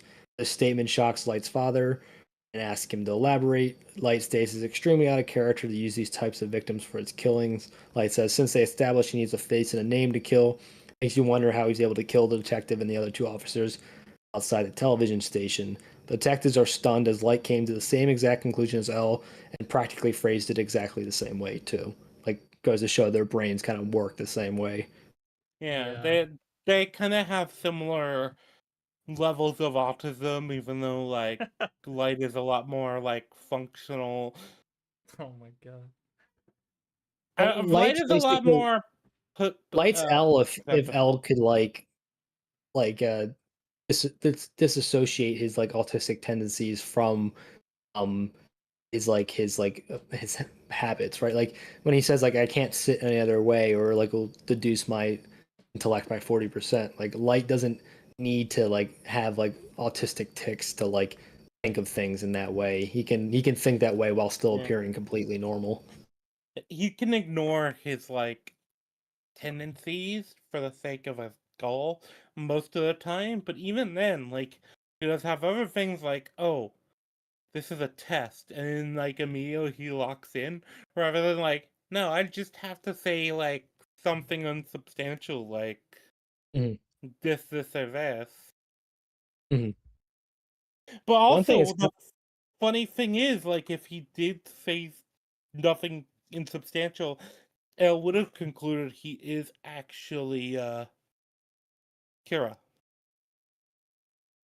Light's a good few years younger than L, right? Yeah, I Because think like the implication is L's probably like 5 or so years older. because I think like L is like more mature and more experienced, and that's like his advantage over Light. But like Light is like a better actor and like just kind of more like underhand cunning, right? That like I think that's kind of like his advantage. Like he'll play dirtier than L will be willing to go because L will play dirty at times, but like a measured dirty, whereas Light will kind of go for some really low dirty tactics. Um, Yeah. but yeah, so L reveals that this is exactly the same conclusion they came to. Like for example, like or later, like Light like knows that like L's not gonna let him keep the sentence saying that like feel free to kill L by the way. Like he just thought it was worth a shot and just to like fuck with L. He's like, oh, I got lost playing the part. Whoopsie. Yeah, that's another one of those moments where it's funny because L is like, "Oh yeah, I'm not gonna include that." That his face in that scene makes me laugh so hard. Like his like wide-eyed expressions. Like if you lead us in here, he might actually kill me. Yeah, it's like you don't want that, do you? Yeah. Um. But I also do love that when he gets challenged by L, his response isn't even like, "Oh well, I can't like draw suspicion." It's like just damn him. It's like Yeah. fuck. I have to lock in. But yeah, he can't like deny any of L's challenges. His pride won't let him. Like even he knows that if he just sits on his hands, like L's gonna die. He's like, fuck, I have to play his game. I can't resist the urge to like show him that I'm better, kind of thing. I Like think that's also he has helped to prove by himself. the You remember the pictures thing earlier where like L specifically set him up like, oh no, your deduction would have been perfect if you figured out that there was more than 4 photos. Yeah, it's like Like L knows exactly the profile he's like working with. yeah, he has lights down to well, he knows how to like angle light because he is light. He's just an older light, so like it's basically what would piss me off. This would, so I'm gonna do it to him. Yeah, Um, it almost makes you think that like probably could have like just ended up as another like detective in another world where he didn't get the death note dropped on his door. hmm, Up. I think there is a strong possibility of that, Rangy. I will say no more. I know. Um, so L declares their focus for the time being will be on the second Kira, and he acknowledges that while this imposter may share Kira's convictions, he lacks the real Kira's sophistication, which we mentioned earlier. He said they're going to set a trap by sending out a message from the real Kira, suspecting the imposter Kira will obey his commands. And Light was saying like, "Oh, I was just about to suggest the same thing," and then L cuts him off. He's like, "I want you to play Kira," and this like completely like shocks Light. He's like, "What?" No, it's funny too because Light immediately knows exactly what L's doing. This is one another case of L is fucking with Light. He's like, you're the only person here I know who could play the part convincingly. There's a lot of double meaning here because like he's his prime suspect, so of course he thinks he could do a good job as Kira. Ah, And this is when Ryuk laughs, and I think it's when you shared the gif of that. Like this is yeah. like Actually, that gif I believe is from later, but it is still like Ryuk's laugh here. It's like, oh, I want you to play the role, and then you have well, just Ryuk think laugh. about it. Light is the real Kira having to play fake Kira convincingly, but not too convincingly. Like he's on like a razor thin edge here. He has to like play the part of Kira that like it would fool everyone who's not Kira, but he has to can't go too well to the point where he makes El suspect him more. It's just like a lot of narrative juice. Like Lulu, what did you think of like when you came across this part of the episode when Light's like, I want you to pretend to be Kira? Wait, to who? To L? Or like L's like told Light, he's like, I want you to play Kira, like, and Kira like started kind of like sweating a bit. Like it's like I always thought that was like an interesting little twist that like he's having like Oh, Light, who he thinks is Kira, play fake Kira to convince other Kira that like he's the real Kira, but he thinks he's the real Kira. So there's like a whole yeah. lot of like layers to this scene. Yeah, Yeah, and then you get Ryuk laugh. Yeah.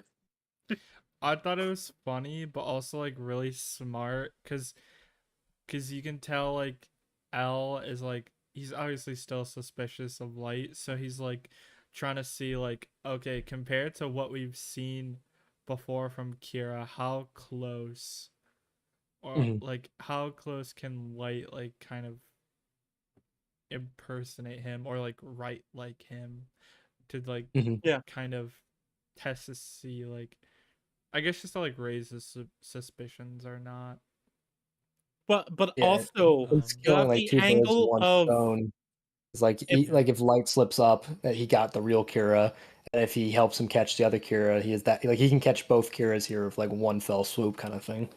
yeah, yeah, because if Light just doesn't do a good job, well then L's already got enough about Light to just be more suspicious there. But if Light's He doing can't do more of a too well good either. job, Yeah, yeah, yeah, it just sustains the idea of like, oh yeah, you're really into Kira's mindset, aren't you? yeah. Like he can't do too bad or too good, or it's gonna increase. Like it's a razor thin balance he has to strike. yeah. And yeah, and then we already went over the like L saying I have one small edit to make, and it's like you don't remove the feel free to kill L line, then I might actually end up dead. And then like Light chuckles, he's like, ah, it's worth a shot kind of thing. He's like cheekily saying like, if I were Kira, that's what I would want. It's like you cheeky Yeah. bastard, you. Yeah, so it is kind of almost like another one of those like quirks of like, yeah, well, we look. I know I'm Kira. You know I'm Kira, but you can't prove it. That's Yeah. almost kind of like the vibe it has. Because Light's kind of accepted at this point that like there probably never will be like at least unless he can pull some kind of stunt that like another suspect that will override Light as the primary suspect. So like he's just kind of playing into the memes like yeah you know I'm basically Kira but you can't prove it. So I'm just gonna fuck with you as you've been fucking with me kind of thing. Yeah. Well, Yeah. the tone in the dialogue is very like specific. Like his tone is almost like, I don't know. If I was Kira, I would probably include that line. But if you think it's different, you just change it to what you think it is. Yeah, he's like change it whatever you want. Yeah, then they play the message from the fake real Kira because it's a message from fake Kira written by real Kira. uh, Yeah. it's just the irony. And they play on the news, and the message again starts with "I am Kira," which we went over that earlier. Misa is ecstatic that her plan worked. She's like kicking her little feet, like squealing, like Crash responded, kind of thing. Yeah. And then the real Kira makes two demands of Misa: one, refrain from killing people aimlessly, and two, agree to obey my basic principles. Which, correct me if I'm wrong, he doesn't actually explain what those principles are in the message, right? He Kind of like doesn't. some Don't kill innocent people. That's vague, about like it. do what I would do kind of thing. Yeah. I mean, it's Also, basically just don't kill innocent people. Yeah, we it's like the do primary thing. also get more of things in Misa's room. That's another Oh yeah, thing. like all the goth like bunnies and Yeah, stuff. a lot of like gothic occult like sort of imagery, and it's like it does like help you know exactly who this is. This is just like I said, this is just the crazy obsessive goth GF. But the fun little subversion about Misa is like she's kind of like a like positive, uplifting, like an optimistic goth. Because usually the stereotypical goth chick is very like cynical and like depressed all the time, where she's like upbeat and cheery and like she's got blonde hair and like even though all her room's full of goth stuff, it's like a pink bunny and goth like Yeah, clothing and like that kind of stuff. It's kind of like there's like a bit of a juxtaposition between like the cheery, preppy, like cheerleader vibe and then like the dreary, downridden goth vibe that kind of like clash, uh, but like kind of form this like interesting, like cute, like personality kind of thing. yeah. I think that might be an anime thing because a lot of anime goths are kind of similar, where they still like. There's a lot of like within Japanese culture. There's a lot of like acceptance of like cutesy imagery, even in, like spaces like goth. When I think of goth, I think of like Raven from like Teen Titans or Yeah, like the yeah, goth yeah. But kid from this South is kind of Park. like the Japanese interpretation of goth, though. Interesting. So it's goth from like a Japanese like uh lens, and a lot of, not all, but a lot of like especially media portrayals when it comes to like the Mhm. Japanese culture of that sort of thing. It is kind of like this weird mix of like it's like the dreariness, but it's also the cuteness of Mhm. like kind of that sort of aesthetic, and it's what they're clearly going for. Where she is like a gothic character, but she does definitely like lean into the cutesy aesthetic. I think she has like stuffed animals that show in like a couple of scenes. Yeah, she does. That's what I was talking about, the bunny and stuff. But yeah, then Misa searches for her camcorder, eager to make a response video. Several days later, the task force receive a response from the fake Kira, and this is where like it gets pretty interesting. But yeah, she pledges to follow the real Kira's orders, and Light's annoyed that she's falling for the police's trap, but like his annoyance is about to go into shock as she reveals like I know you don't have the probably don't have the Shinigami eyes, and then Light's like what? Yeah, well, she says vaguely, and I know you don't have the eyes. I think she mentioned like we'll figure out a way to meet up without the police knowing. We can show And then each show other each our other our Shinigami. shinigamis. Yeah. It is funny, yeah. Light's reaction is just like this fucking bitch. This fucking bitch He's is like, about to just yeah, he like reveal. he flips his shit. He's like, bro, she's giving all away our secrets. And then he's gotta like gaslight L. He's like, no, Shinigami aren't real. They aren't real. Yeah. And like L's like such in a panic state that he just like falls for it hook, line, and sinker. He's like, yeah, you're right. Like normal L would totally like see right through that, but like he's so freaked out right now. He's like, yeah. No, And I there's like no Shinigami. the little detail of when Light, as soon as Light says what, no, Shinigami aren't real, it like pans to Ryuk standing behind him. Yeah. Yes, no, they make What? Ryuk, they go out of their No. way to actually like make Ryuk visible in this scene. Yeah. Really funny. And Ryuk just has this shit eating grin. Yeah, as It's always. just like Yeah. like, it's interesting because L has like a particularly pronounced reaction, like almost out of character, and I think a lot of it is just like this is something that he can even accept like supernatural power to like kill people. Okay, but like the idea of like some kind of like supernatural being just goes a step too far for him, where it just like triggers the fuck out of him. Well, I think it's like it's the difference between accepting magic is real and God is real, right? Like one thing will like will like kind of like change how you view the world entirely. The other thing will like turn your world upside down, right? Like there's just this like force in nature you can like tap into to like create like things that weren't thought of as possible, right? It's like it's kind of just like super advanced Yeah. technology. It's like what is this like if you like were to go to like some like African or like Aboriginal Australian tribe like back in like the early 1900s that were like undiscovered previously, and they're living in like basically the past, and you show up with like modern guns and like vehicles and stuff. It's gonna be like this like No. otherworldly thing, and it's the Uh, same way here. What? It's a siege. It's the difference between like going to like a third world country and showing off your smartphone versus like going to North Sentinel Island. Yeah, Well, I don't really.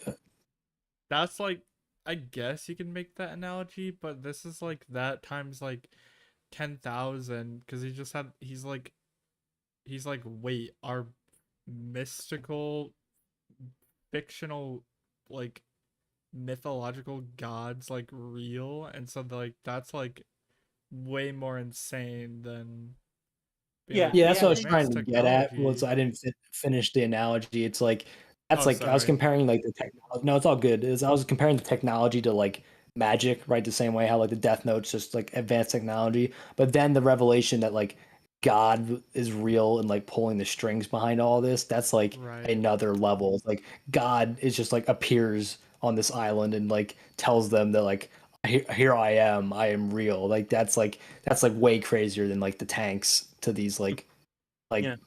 backwater people. Yeah. So like that's kind of where I was going with that analogy.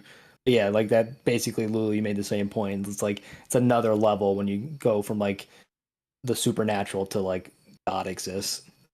Yeah, and Yeah. it's also a thing of we don't even know what necessarily his L's beliefs necessarily are. He could have a religious element, like I don't think he does, but like He's a Who, good L? Christian.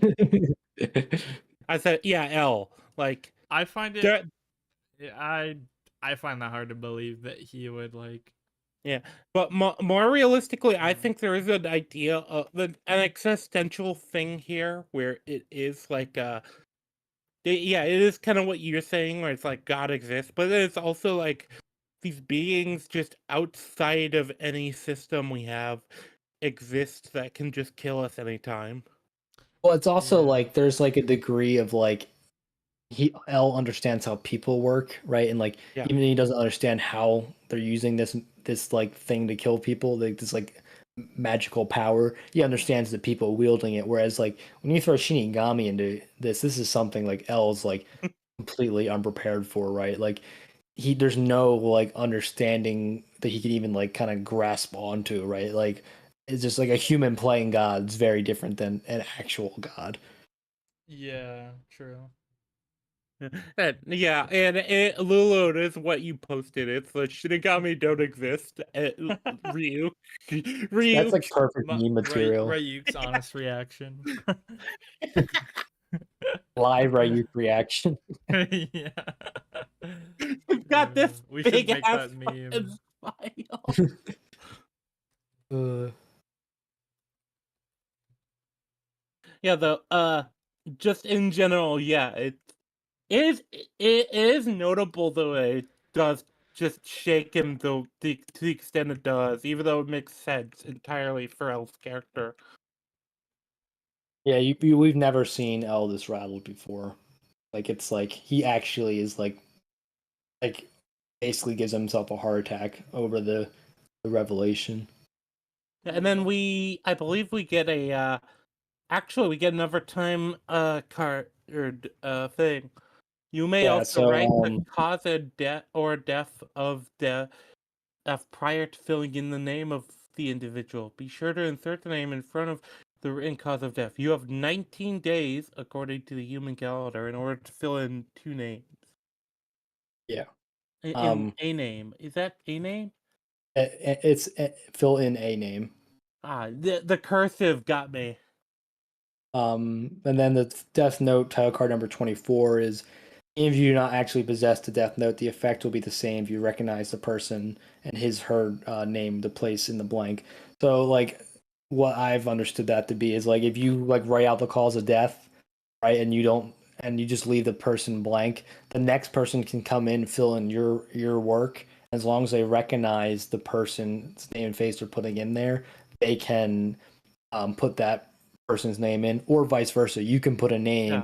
and then someone else writes the cause of death in afterwards, as long as they recognize the name face. Like I think it goes both ways. Yeah, basically, my You can tag team a death understanding kill. of it is, well, my understanding of it is it's like how we did the thing with Ray Pember, where it was like he had like Mhm. specific, pieces of the Death Note. That's exactly what he did. Yeah, Yeah. But this ties into that. yeah. That's basically that rule. I keep saying it. That's an explanation of what occurred in that scene, like in the Death Note title card, like explanation of how that scene went down. So yeah, so back to L freaking over the fact Shinigami may exist. Detective Yagami suggests that maybe both Kiras are the same after all, because they both mention Shinigami. To which Light basically is like, "No, Dad, you retard. Like we've went over why they're two different people." Like They- he gives up like yeah, a 5 minute explanation of why that wouldn't make any sense. Yeah. yeah, that's always been one of those weird like jumps. Maybe it's just being rattled, and just trying to fish. I think that's kind of the idea of it. Yeah. Well, it's just that like they don't want to accept the obvious fact, the most likely answer is Shinigami actually do exist. That's the logical deduction, and that's why L's freaking out so much because it is the logical deduction. He's all about logic. But what happens when the logical deduction is something illogical, right? Your brain like malfunctions, and that's what's happening to L. Yeah. Yeah. Um. So L deduces the second Kira is acting on their own agenda and believes that their primary motive is to meet the real Kira because like this is I don't know, as like Light's reassuring L that Shinigami aren't real, and like L starting to just kind of distract himself with the case again. Um, so and he's Light's like, yeah, Shinigami is just probably a code, L. Like rather, Yeah. it's like a code word that they would only understand. And L's like, yeah. It's like It's that probably makes sense. right, and then L is immediately like, well, it's probably tied to their power somehow. Yeah. And then L says he's gonna let it play out between the two Kiras. As one of the other detectives, I think it was Matsua, is like, what's next, L? And I was like, well, we're just gonna see what happens. It's like the kind of Godzilla meme, let them fight. uh, Yeah. because he knows that like this will draw the real Kira out of the woodworks. And he's like, because that Kira is gonna feel pressured to meet this person before we like hone in on them, and like L's thinking in his head's like, shit, like I am running out of time to meet this person, aren't I? And then we find out Misa's a model, and then like Alay's like, knock him dead, Misa, which is kind of funny wordage because like we obviously know that's like a something associated with modeling normally, but like Nisa literally knocks people dead with the death note, so it's kind of like a little funny wordplay there. And then the next scene's like a really juicy scene, and this is pretty much the end. So once we break down this scene, we can end it because after that it's just Light and Misa go to the coffee shop and like wonder what the other Kira's like as they're sitting like 5 feet from each other. That's like the only other scene after this one. So Misa's Shinigami is named Rem. Misa notes that Ryuk was able to have 2 death notes because he snuck one by the Shinigami King. And so the Shinigami King is basic. I keep saying basically. He's like kind of like the allegory of like God, and like the other Shinigami are like their angels, right? Like he's like the one who kind of rules over the Shinigami world, and like probably the only one who actually understands how the Death Note like fully works. Yeah. Yeah. You can assume he's at least the authority over what Shinigami are and what they do. Yeah. So Hey, did you he guys like the meme I create made? the other Shinigami? Yeah, that's fun. A lot of the stuff with it in the religious applications, from what I understand, are left very ambiguous with the whole like series. Yeah, and that's intentional, and like I understand why. Like as much as I would love to explore the Shinigami more, it gets a little bit more as the show goes on, but like compared to the Death Note itself, they're pretty undercooked in their lore. Yeah, But the I guess problem you want is beg purpose. there's a lot of theories about it, and there's a lot of things you can assume about it, but I can't go into any of them without spoilers. Yeah, we can go into it later. So Misa notes, and yes, Lula, that's a very funny meme.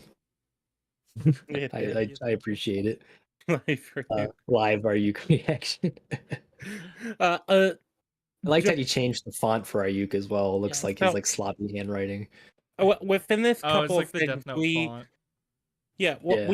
we get L being like, yeah, we just leave it up to Kira now because Kira's gonna feel compelled to respond, and that kind of makes sense because like, especially I feel like L is latched on to like this person has said something interesting that means something specifically to both of them that Kira probably doesn't want to expose. Like that's basically his entire logic, and it's funny. I have you saying it now. You just said basically. Yeah, but like has the same thought process at the same time, and it is kind of one of those things of like I don't know. I just love the idea you have L say that after you have like the moments of like Light being like you fucking retard. Why are you mentioning Shinigami? Yeah. And it's just a very funny scene, just how everything plays out. And all the different reactions, like Light's like, what the fuck is wrong with you reaction to like his dad's like coping reaction to like L's like rolling around the ground like reaction. It's completely spurging out. Yeah, but just in general, with this after that, yeah, you get the stuff with Misa and kind of the reveal of like, yeah, she's like a model and like it's confirmed there. Yeah, we went over like the knock 'em dead and all that. Back to the REM scene, so we can just like knock this out in like the last 10-15 minutes because I do want to wrap this up. Misa notes Ryuk was able to have 2 death notes because he snuck one by the Shimigami King, which is we went on that tangent. And then she asks how Rem has 2. Rem says the Shinigami King isn't easily fooled, so it doesn't happen often, which is just goes to show Ryuk is just that guy because he was able to fool the Shinigami King, which is not an easy feat. Speech 100. Yeah, Ryuk's just built different. What can I say? Charisma. Well, he's backed into charisma. That's all. Yeah. That's all that happened. Yeah, exactly. Ryuk is are kind of already showcased to be kind of like an atypical Shinigami. Rem is too, but Yeah. like for very different reasons. Um, Rem says she's one of the few Rem. Shinigami who knows how to kill another Shinigami. Like it's probably like her, the Shinigami King, and I'm willing to bet Ryuk knows for some reason. He just like seems to just get around like the knowing Mm, weird shit. I feel like Um, he comes across as a type that he would find it extremely funny that a Shinigami would do that though. yeah, yeah. because I think I mean this is not exactly spoiling things that like Light and Misa eventually do meet properly and the Yeah, I know. Shinigami interact. Like that's like not a spoiler, but I'm pretty sure Ryuk and Rem do talk about like how Shinigami die, if I remember correctly. And I think Ryuk does know already. It could be Yeah. misremembering though. Well, But Ryuk is portrayed as a Um. particularly clever Shinigami who actually yeah, does kind of care about what their role in the world is. Yeah. he like as much as he's like a goofball, he actually does kind of take the role seriously. Like to the extent that like he's actually kind of an outcast for actually doing his job. They're like, "Ha, you loser! You do more work than just necessary just to survive. You Yeah. actually go around killing people for like the love of the game. What's wrong with you?" um. On first, on first glance, obviously, like we'll get to know Rem. Does I say it right, Rem? Yeah, Yeah, Rem. Rem. We'll get to know Rem more, but it seems like Rem is the complete opposite of Ryuk, at least from what I can see, because Ryuk is like very carefree, doesn't give a shit about humans, doesn't give a shit about other Mhm, Shinigami. He's just doing shit because he's bored. And mhm. Rem seems very like sympathetic. Like he like Yeah. Rem seems like she's like actually concerned for Misa and is like worried about her and also like kind of feels sad for that when she tells the story about the other Shinigami, it feels like she felt sad for that Shinigami. So it's like she's like seems um just the opposite of Ryuk, which makes me more curious like what their interactions are going to be like. Yeah, they have some interesting ones, and like you I noted, they could are complete opposites. But the one similarity they have that they're both atypical Shinigami, right? Like even yeah. though they go about it in completely different ways, right? Like Ryuk's an outcast because he cares about doing the job properly, and Rem's an outcast because she actually cares about people. Like so, because Yeah. Shinigami are kind of like proud of not caring about anything. So the fact that they both care about things makes them outcasts. Right. There's, I there's, could they just have totally very different personalities. Yeah, go on. yeah. Sorry, I didn't mean to interrupt you. I was All gonna good. Go. say I in a future scene I could totally see Ryuk like trolling her, like trying to rage bait her or something. Like just being a dick. Yeah, I don't But remember like any specific lines from their interactions, but I remember them being amusing. Okay. yeah, but either way, you know what I find funny about the whole interaction here with Misa and Rem. Rem is like oh, yeah, I'll tell you how to kill I'm the only one of the few Shinigami who know how to kill another one of my kind. And Mhm. Rem's like, oh, well, how do you do that? And then she's just like, well, promise you won't tell anyone. And the Oh, funny dude, thing that about that, immediately after that, yeah, she's I just know. like, I can't wait to tell Kira this. And then just the Yeah. look on Rem's face, it's just like, Yeah. fuck, what the hell did I just It's do? like, It's like bro. the look of Just It's not even bro what the disappointment hell moment. on did his I face. just do? It's this fucking bitch. Bro Yeah. moment face. Yeah, Misa's just like, and also Misa like kind of tries to get her to kill herself in that same scene. She's Yeah, like, "Do you she's love?" also like implying like, hey, yeah. She implies basically like, yeah, she kind of wants Red dead. Because she wants just to, she doesn't want people getting in the way of her crush because like she know Rem doesn't really approve, and like she's like, "So Rem, do you love me?" She's like, "You're not getting rid of me that easily, bitch." And Misa's like, "Ah, it was worth a try." I think I think it's like I think it's a little convenient that um that what's her name? Misa is So like, yeah, I think it's a little convenient. Misa's like the girl in the story and like had her like lifespan doubled.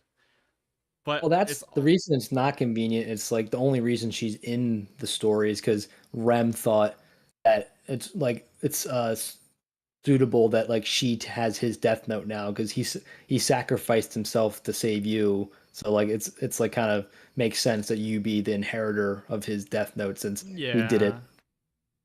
Like because otherwise, like why would she even have a death note? That would be a more Yeah. random thing. Okay, Like yeah, you're right. Yeah. You're Well, yeah. that's the interesting thing because one of the first things Ryuk does is like try to like settle any illusions of him of like having ever been like picked. It's like no, it was entirely random. And then Misa is almost like the opposite end of that too, where it's like she was specifically picked because she got the eye of a Shinigami, and Yeah. that Shinigami basically killed themselves to save her, which expanded her life. yeah. And the funny Yeah. thing is, both of those things were different, like aspects of fate, right? They were both fated to get those death notes. Like, Yeah. um, Yeah. it's just the fate played out in very different ways. Yeah, and set I itself up in different ways. Yeah, yeah. I think with how psychotic she is, it's totally believable that she'd be like, "Oh, I don't care if I die next week. Fuck it, I'll take the eyes." Unlike yeah. Light, who wants to actually One not thing, die. Yeah. So one thing I never caught the first time or even second time watching this show is that the Shinigami's lifespan was added to hers. So like, Yes. yeah, she's gonna like have like a super long lifespan. Yeah, she TM. potentially had hundreds of years if you well, consider like that's how much also like yeah. That's also why it makes sense that she takes the eyes, because it's like with her taking the eyes, maybe her lifespan just reverted back to normal. yeah, Pretty much, So yeah. yeah. And it went from like, oh, you'll live like 200 years to like, yeah, you'll live to 100. yeah, Yeah. Or maybe even like you would live to 500 now, you're only going to live to 250. yeah, yeah. Yeah, like it's Who like knows how long you that don't know, but it's like Konami had? also she is just batshit insane. I can believe that she would just be like, oh, I have 40 years. Okay, I can cut that by 20. That's what I Yeah, originally thought. That's why like it actually kind of I think takes away a little bit. I thought she was willing to just throw away her like normal lifespan. Now she's like willing to Well, throw away like her longevity lifespan. well, that's the interesting thing is you don't and she doesn't know what her lifespan actually is, so she doesn't know yeah. if her taking the eyes is even worth it, you know? Hmm. Yeah. Because like for all she knows, okay, he could have banked only like a week in advance because he had Yeah. like infinite time to like. Oh, okay. Let's see the infant ward. Okay, I'm gonna kill Bob Boberson. He's gonna live till 75. I'm gonna kill Yeah. this one. I'm gonna kill this one. Okay, I've banked 150 years. I don't have to worry about it for another 150 years. Yeah. We'll never know how much because like Shinigami could technically have like 100,000 years on their lifespan if they were super go getter. Yeah, yeah, but they could also, if they're like super lazy, it could be like they only plan like a week in advance. Yeah. Yeah. um.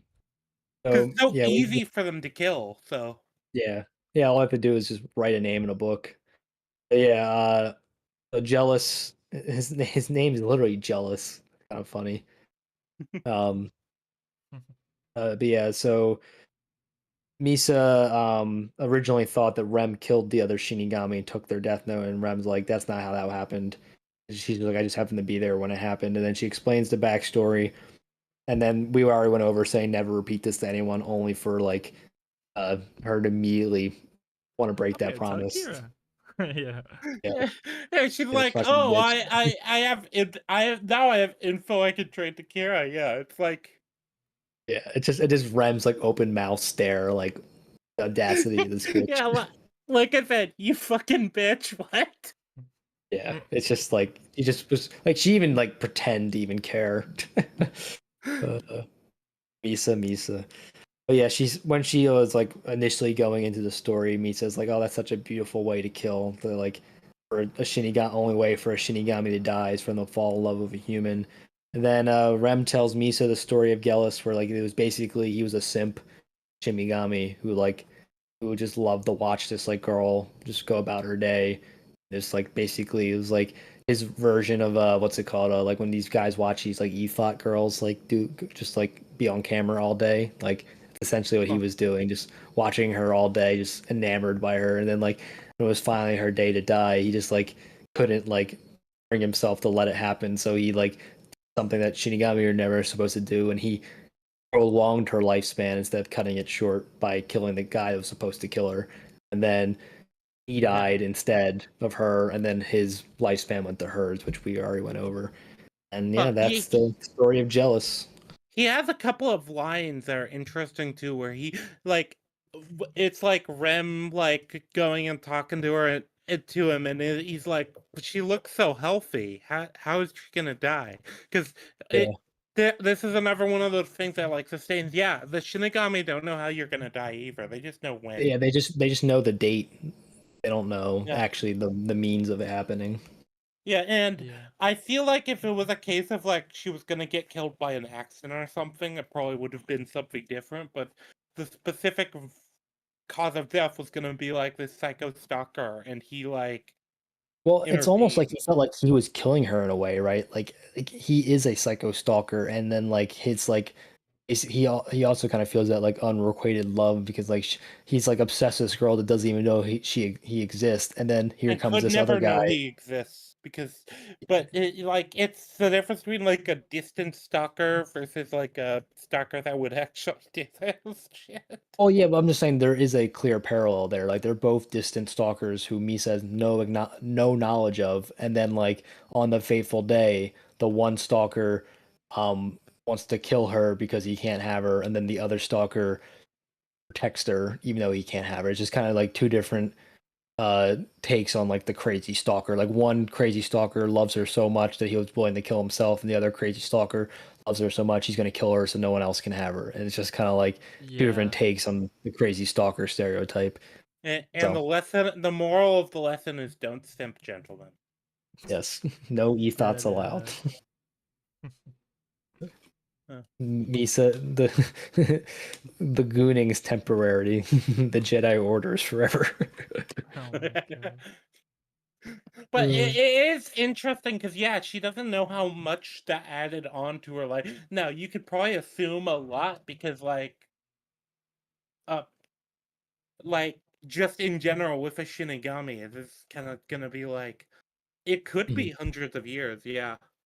I got the impression that he's too much of a simp to have been doing his job properly, so it's probably just pocket change. Yeah. Well, I mean, knowing the story, yeah, we'll never know. But there'll be other twists and turns of Shinigamis and their games that we'll find out as the show progresses. Well, Lulu will find out, and then I will reacquaint myself with, because even though I know the broad strokes of the story, I haven't watched it in a long time, so I do need to like reacquaint myself. And it's kind of fun watching a show you haven't seen in a while because like oh yeah, that's how this happened. Oh yeah, that's what led to this happening. Oh, I see. I don't even remember this part. Like that kind of stuff. It's like that's kind of what I'm experiencing because it has been a minute since I watched Death Note proper. And then there's like stuff you just never picked up on before. Like the detail of like the Shinigami's lifespan getting added to hers. Like I said, I've watched the show twice. I never picked up on that until this time. Yeah. But yeah, I got nothing left to say. I enjoyed the show. I enjoyed talking about it, and we'll probably do it again in a week or two. Yeah. Same time next week. Other than that, I guess the only other things I can like note is Misa notes it as a particularly like romantic way to die. Yeah, I went over that a little bit, but yeah.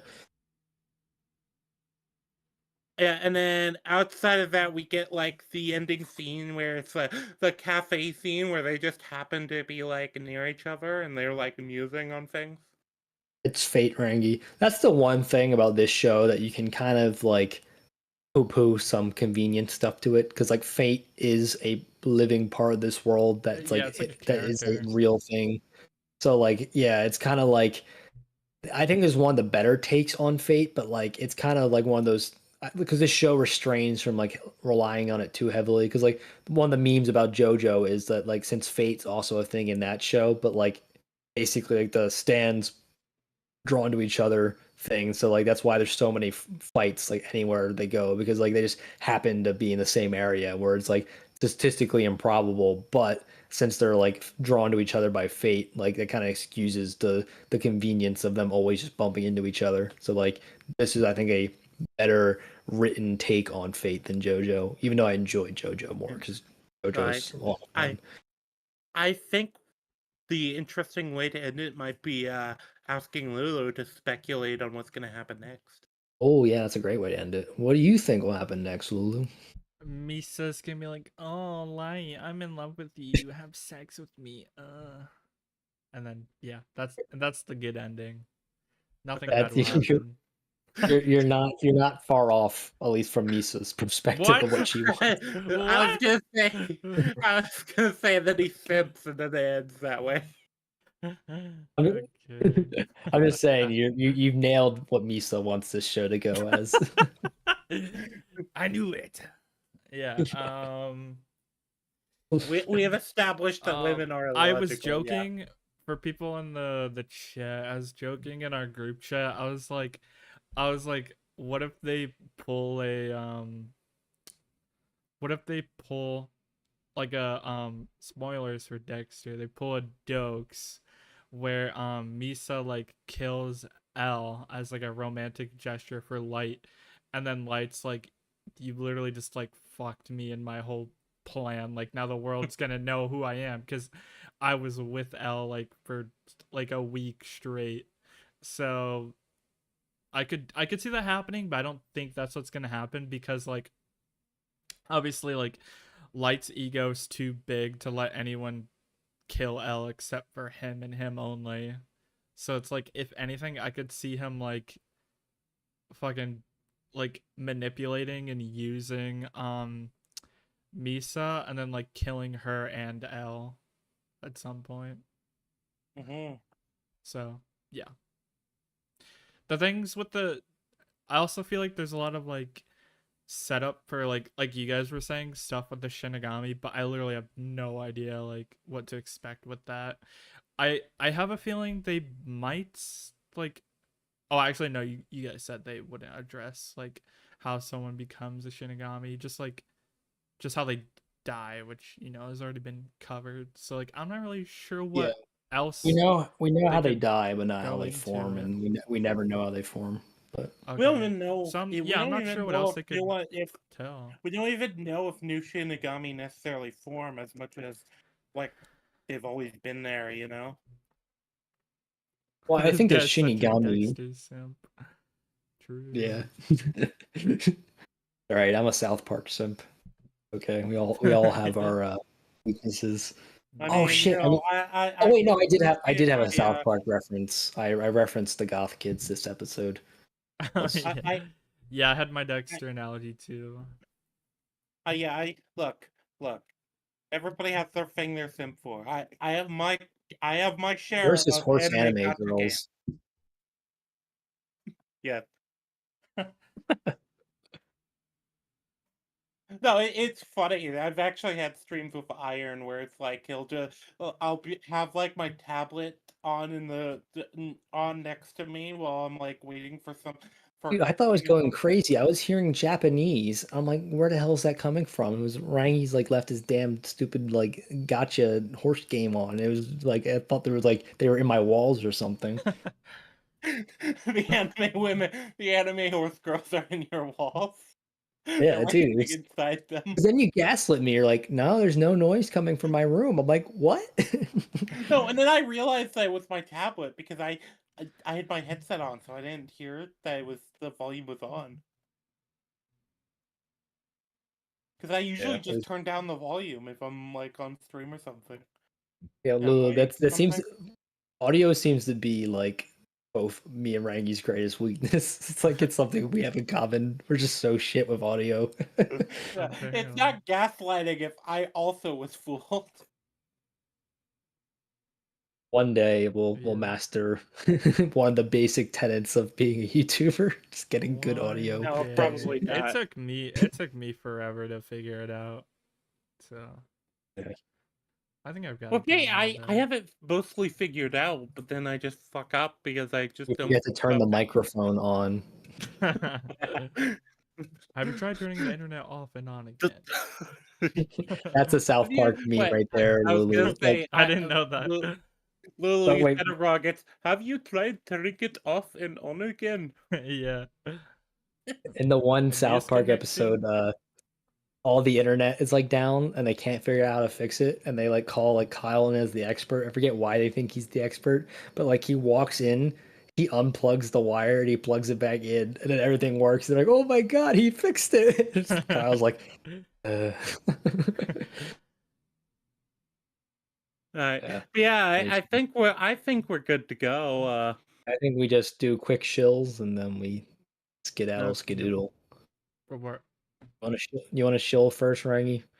Yeah, buy Rangi coin. No, that doesn't exist, actually. Yeah. If it does, it's not I'd buy affiliated it. with me in any way. I would short it to tank its value. So you know what? I respect that. I would also short it to tank its value. But yeah, no, I'm Rangi Nui. I do occasional streams on like media and anime stuff. I haven't done one of those in a while. I'm hoping to do one of those this month. Or rather next month, for September. I didn't get around to doing one for August. But outside of that, I do gaming stuff. I just started a playthrough of Arkham Asylum. And I'm potentially starting a gaming podcast with another friend here soon. I don't know how we're planning to do that or if that's going to be on my channel or what. But yeah, my channel's linked in the description. Check me out. Go onto my videos, downvote them all if you don't like me. I don't know. I should start doing that. Yeah, that's what I do with yours. So. um, I guess my turn now. Hi, Meyer Mandrill. I now more consistently upload YouTube videos. The bit used to be back in the old Undead Unfiltered days that I never made any content because it was pretty true back then. But I've been on a pretty good streak now.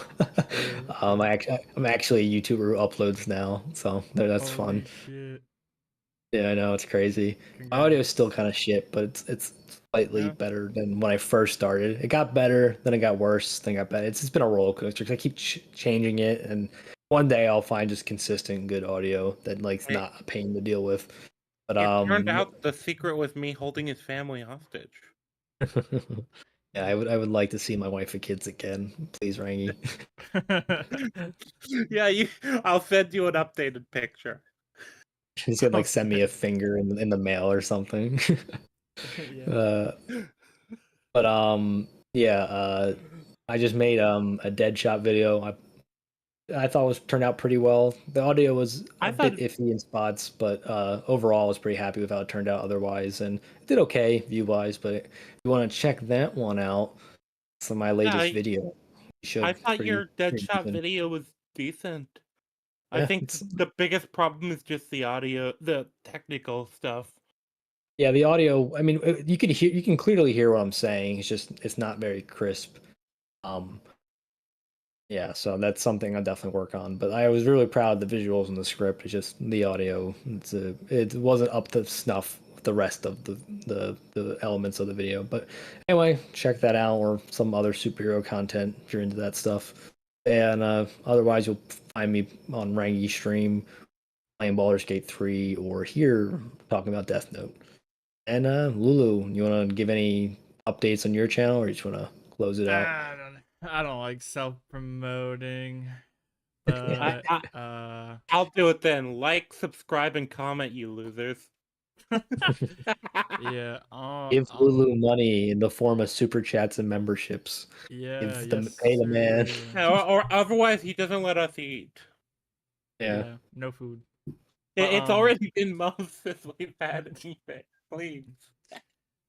Yeah, yep, I'm Lulu. This is my channel. It's like movies and shows reviews, mostly in the horror and superhero genres. He has a I'm naked doing shrine to Dexter in the back of his studio. yeah. My next like 3 videos are Dexter, so shout out Dexter Morgan. Yeah, Wait, is there a shrine of Dexter naked, or is it a shrine where he gets naked and worships Dexter? both. It's Both. both, yeah. Yeah. Okay, I just wanted the Don't let clarification. Granola know about it. Yeah, it's not like she ever watches her streams or anything, so you're good. No, no. Yep. That's it. Bye, everyone. Goodbye. Bye. Goodbye, my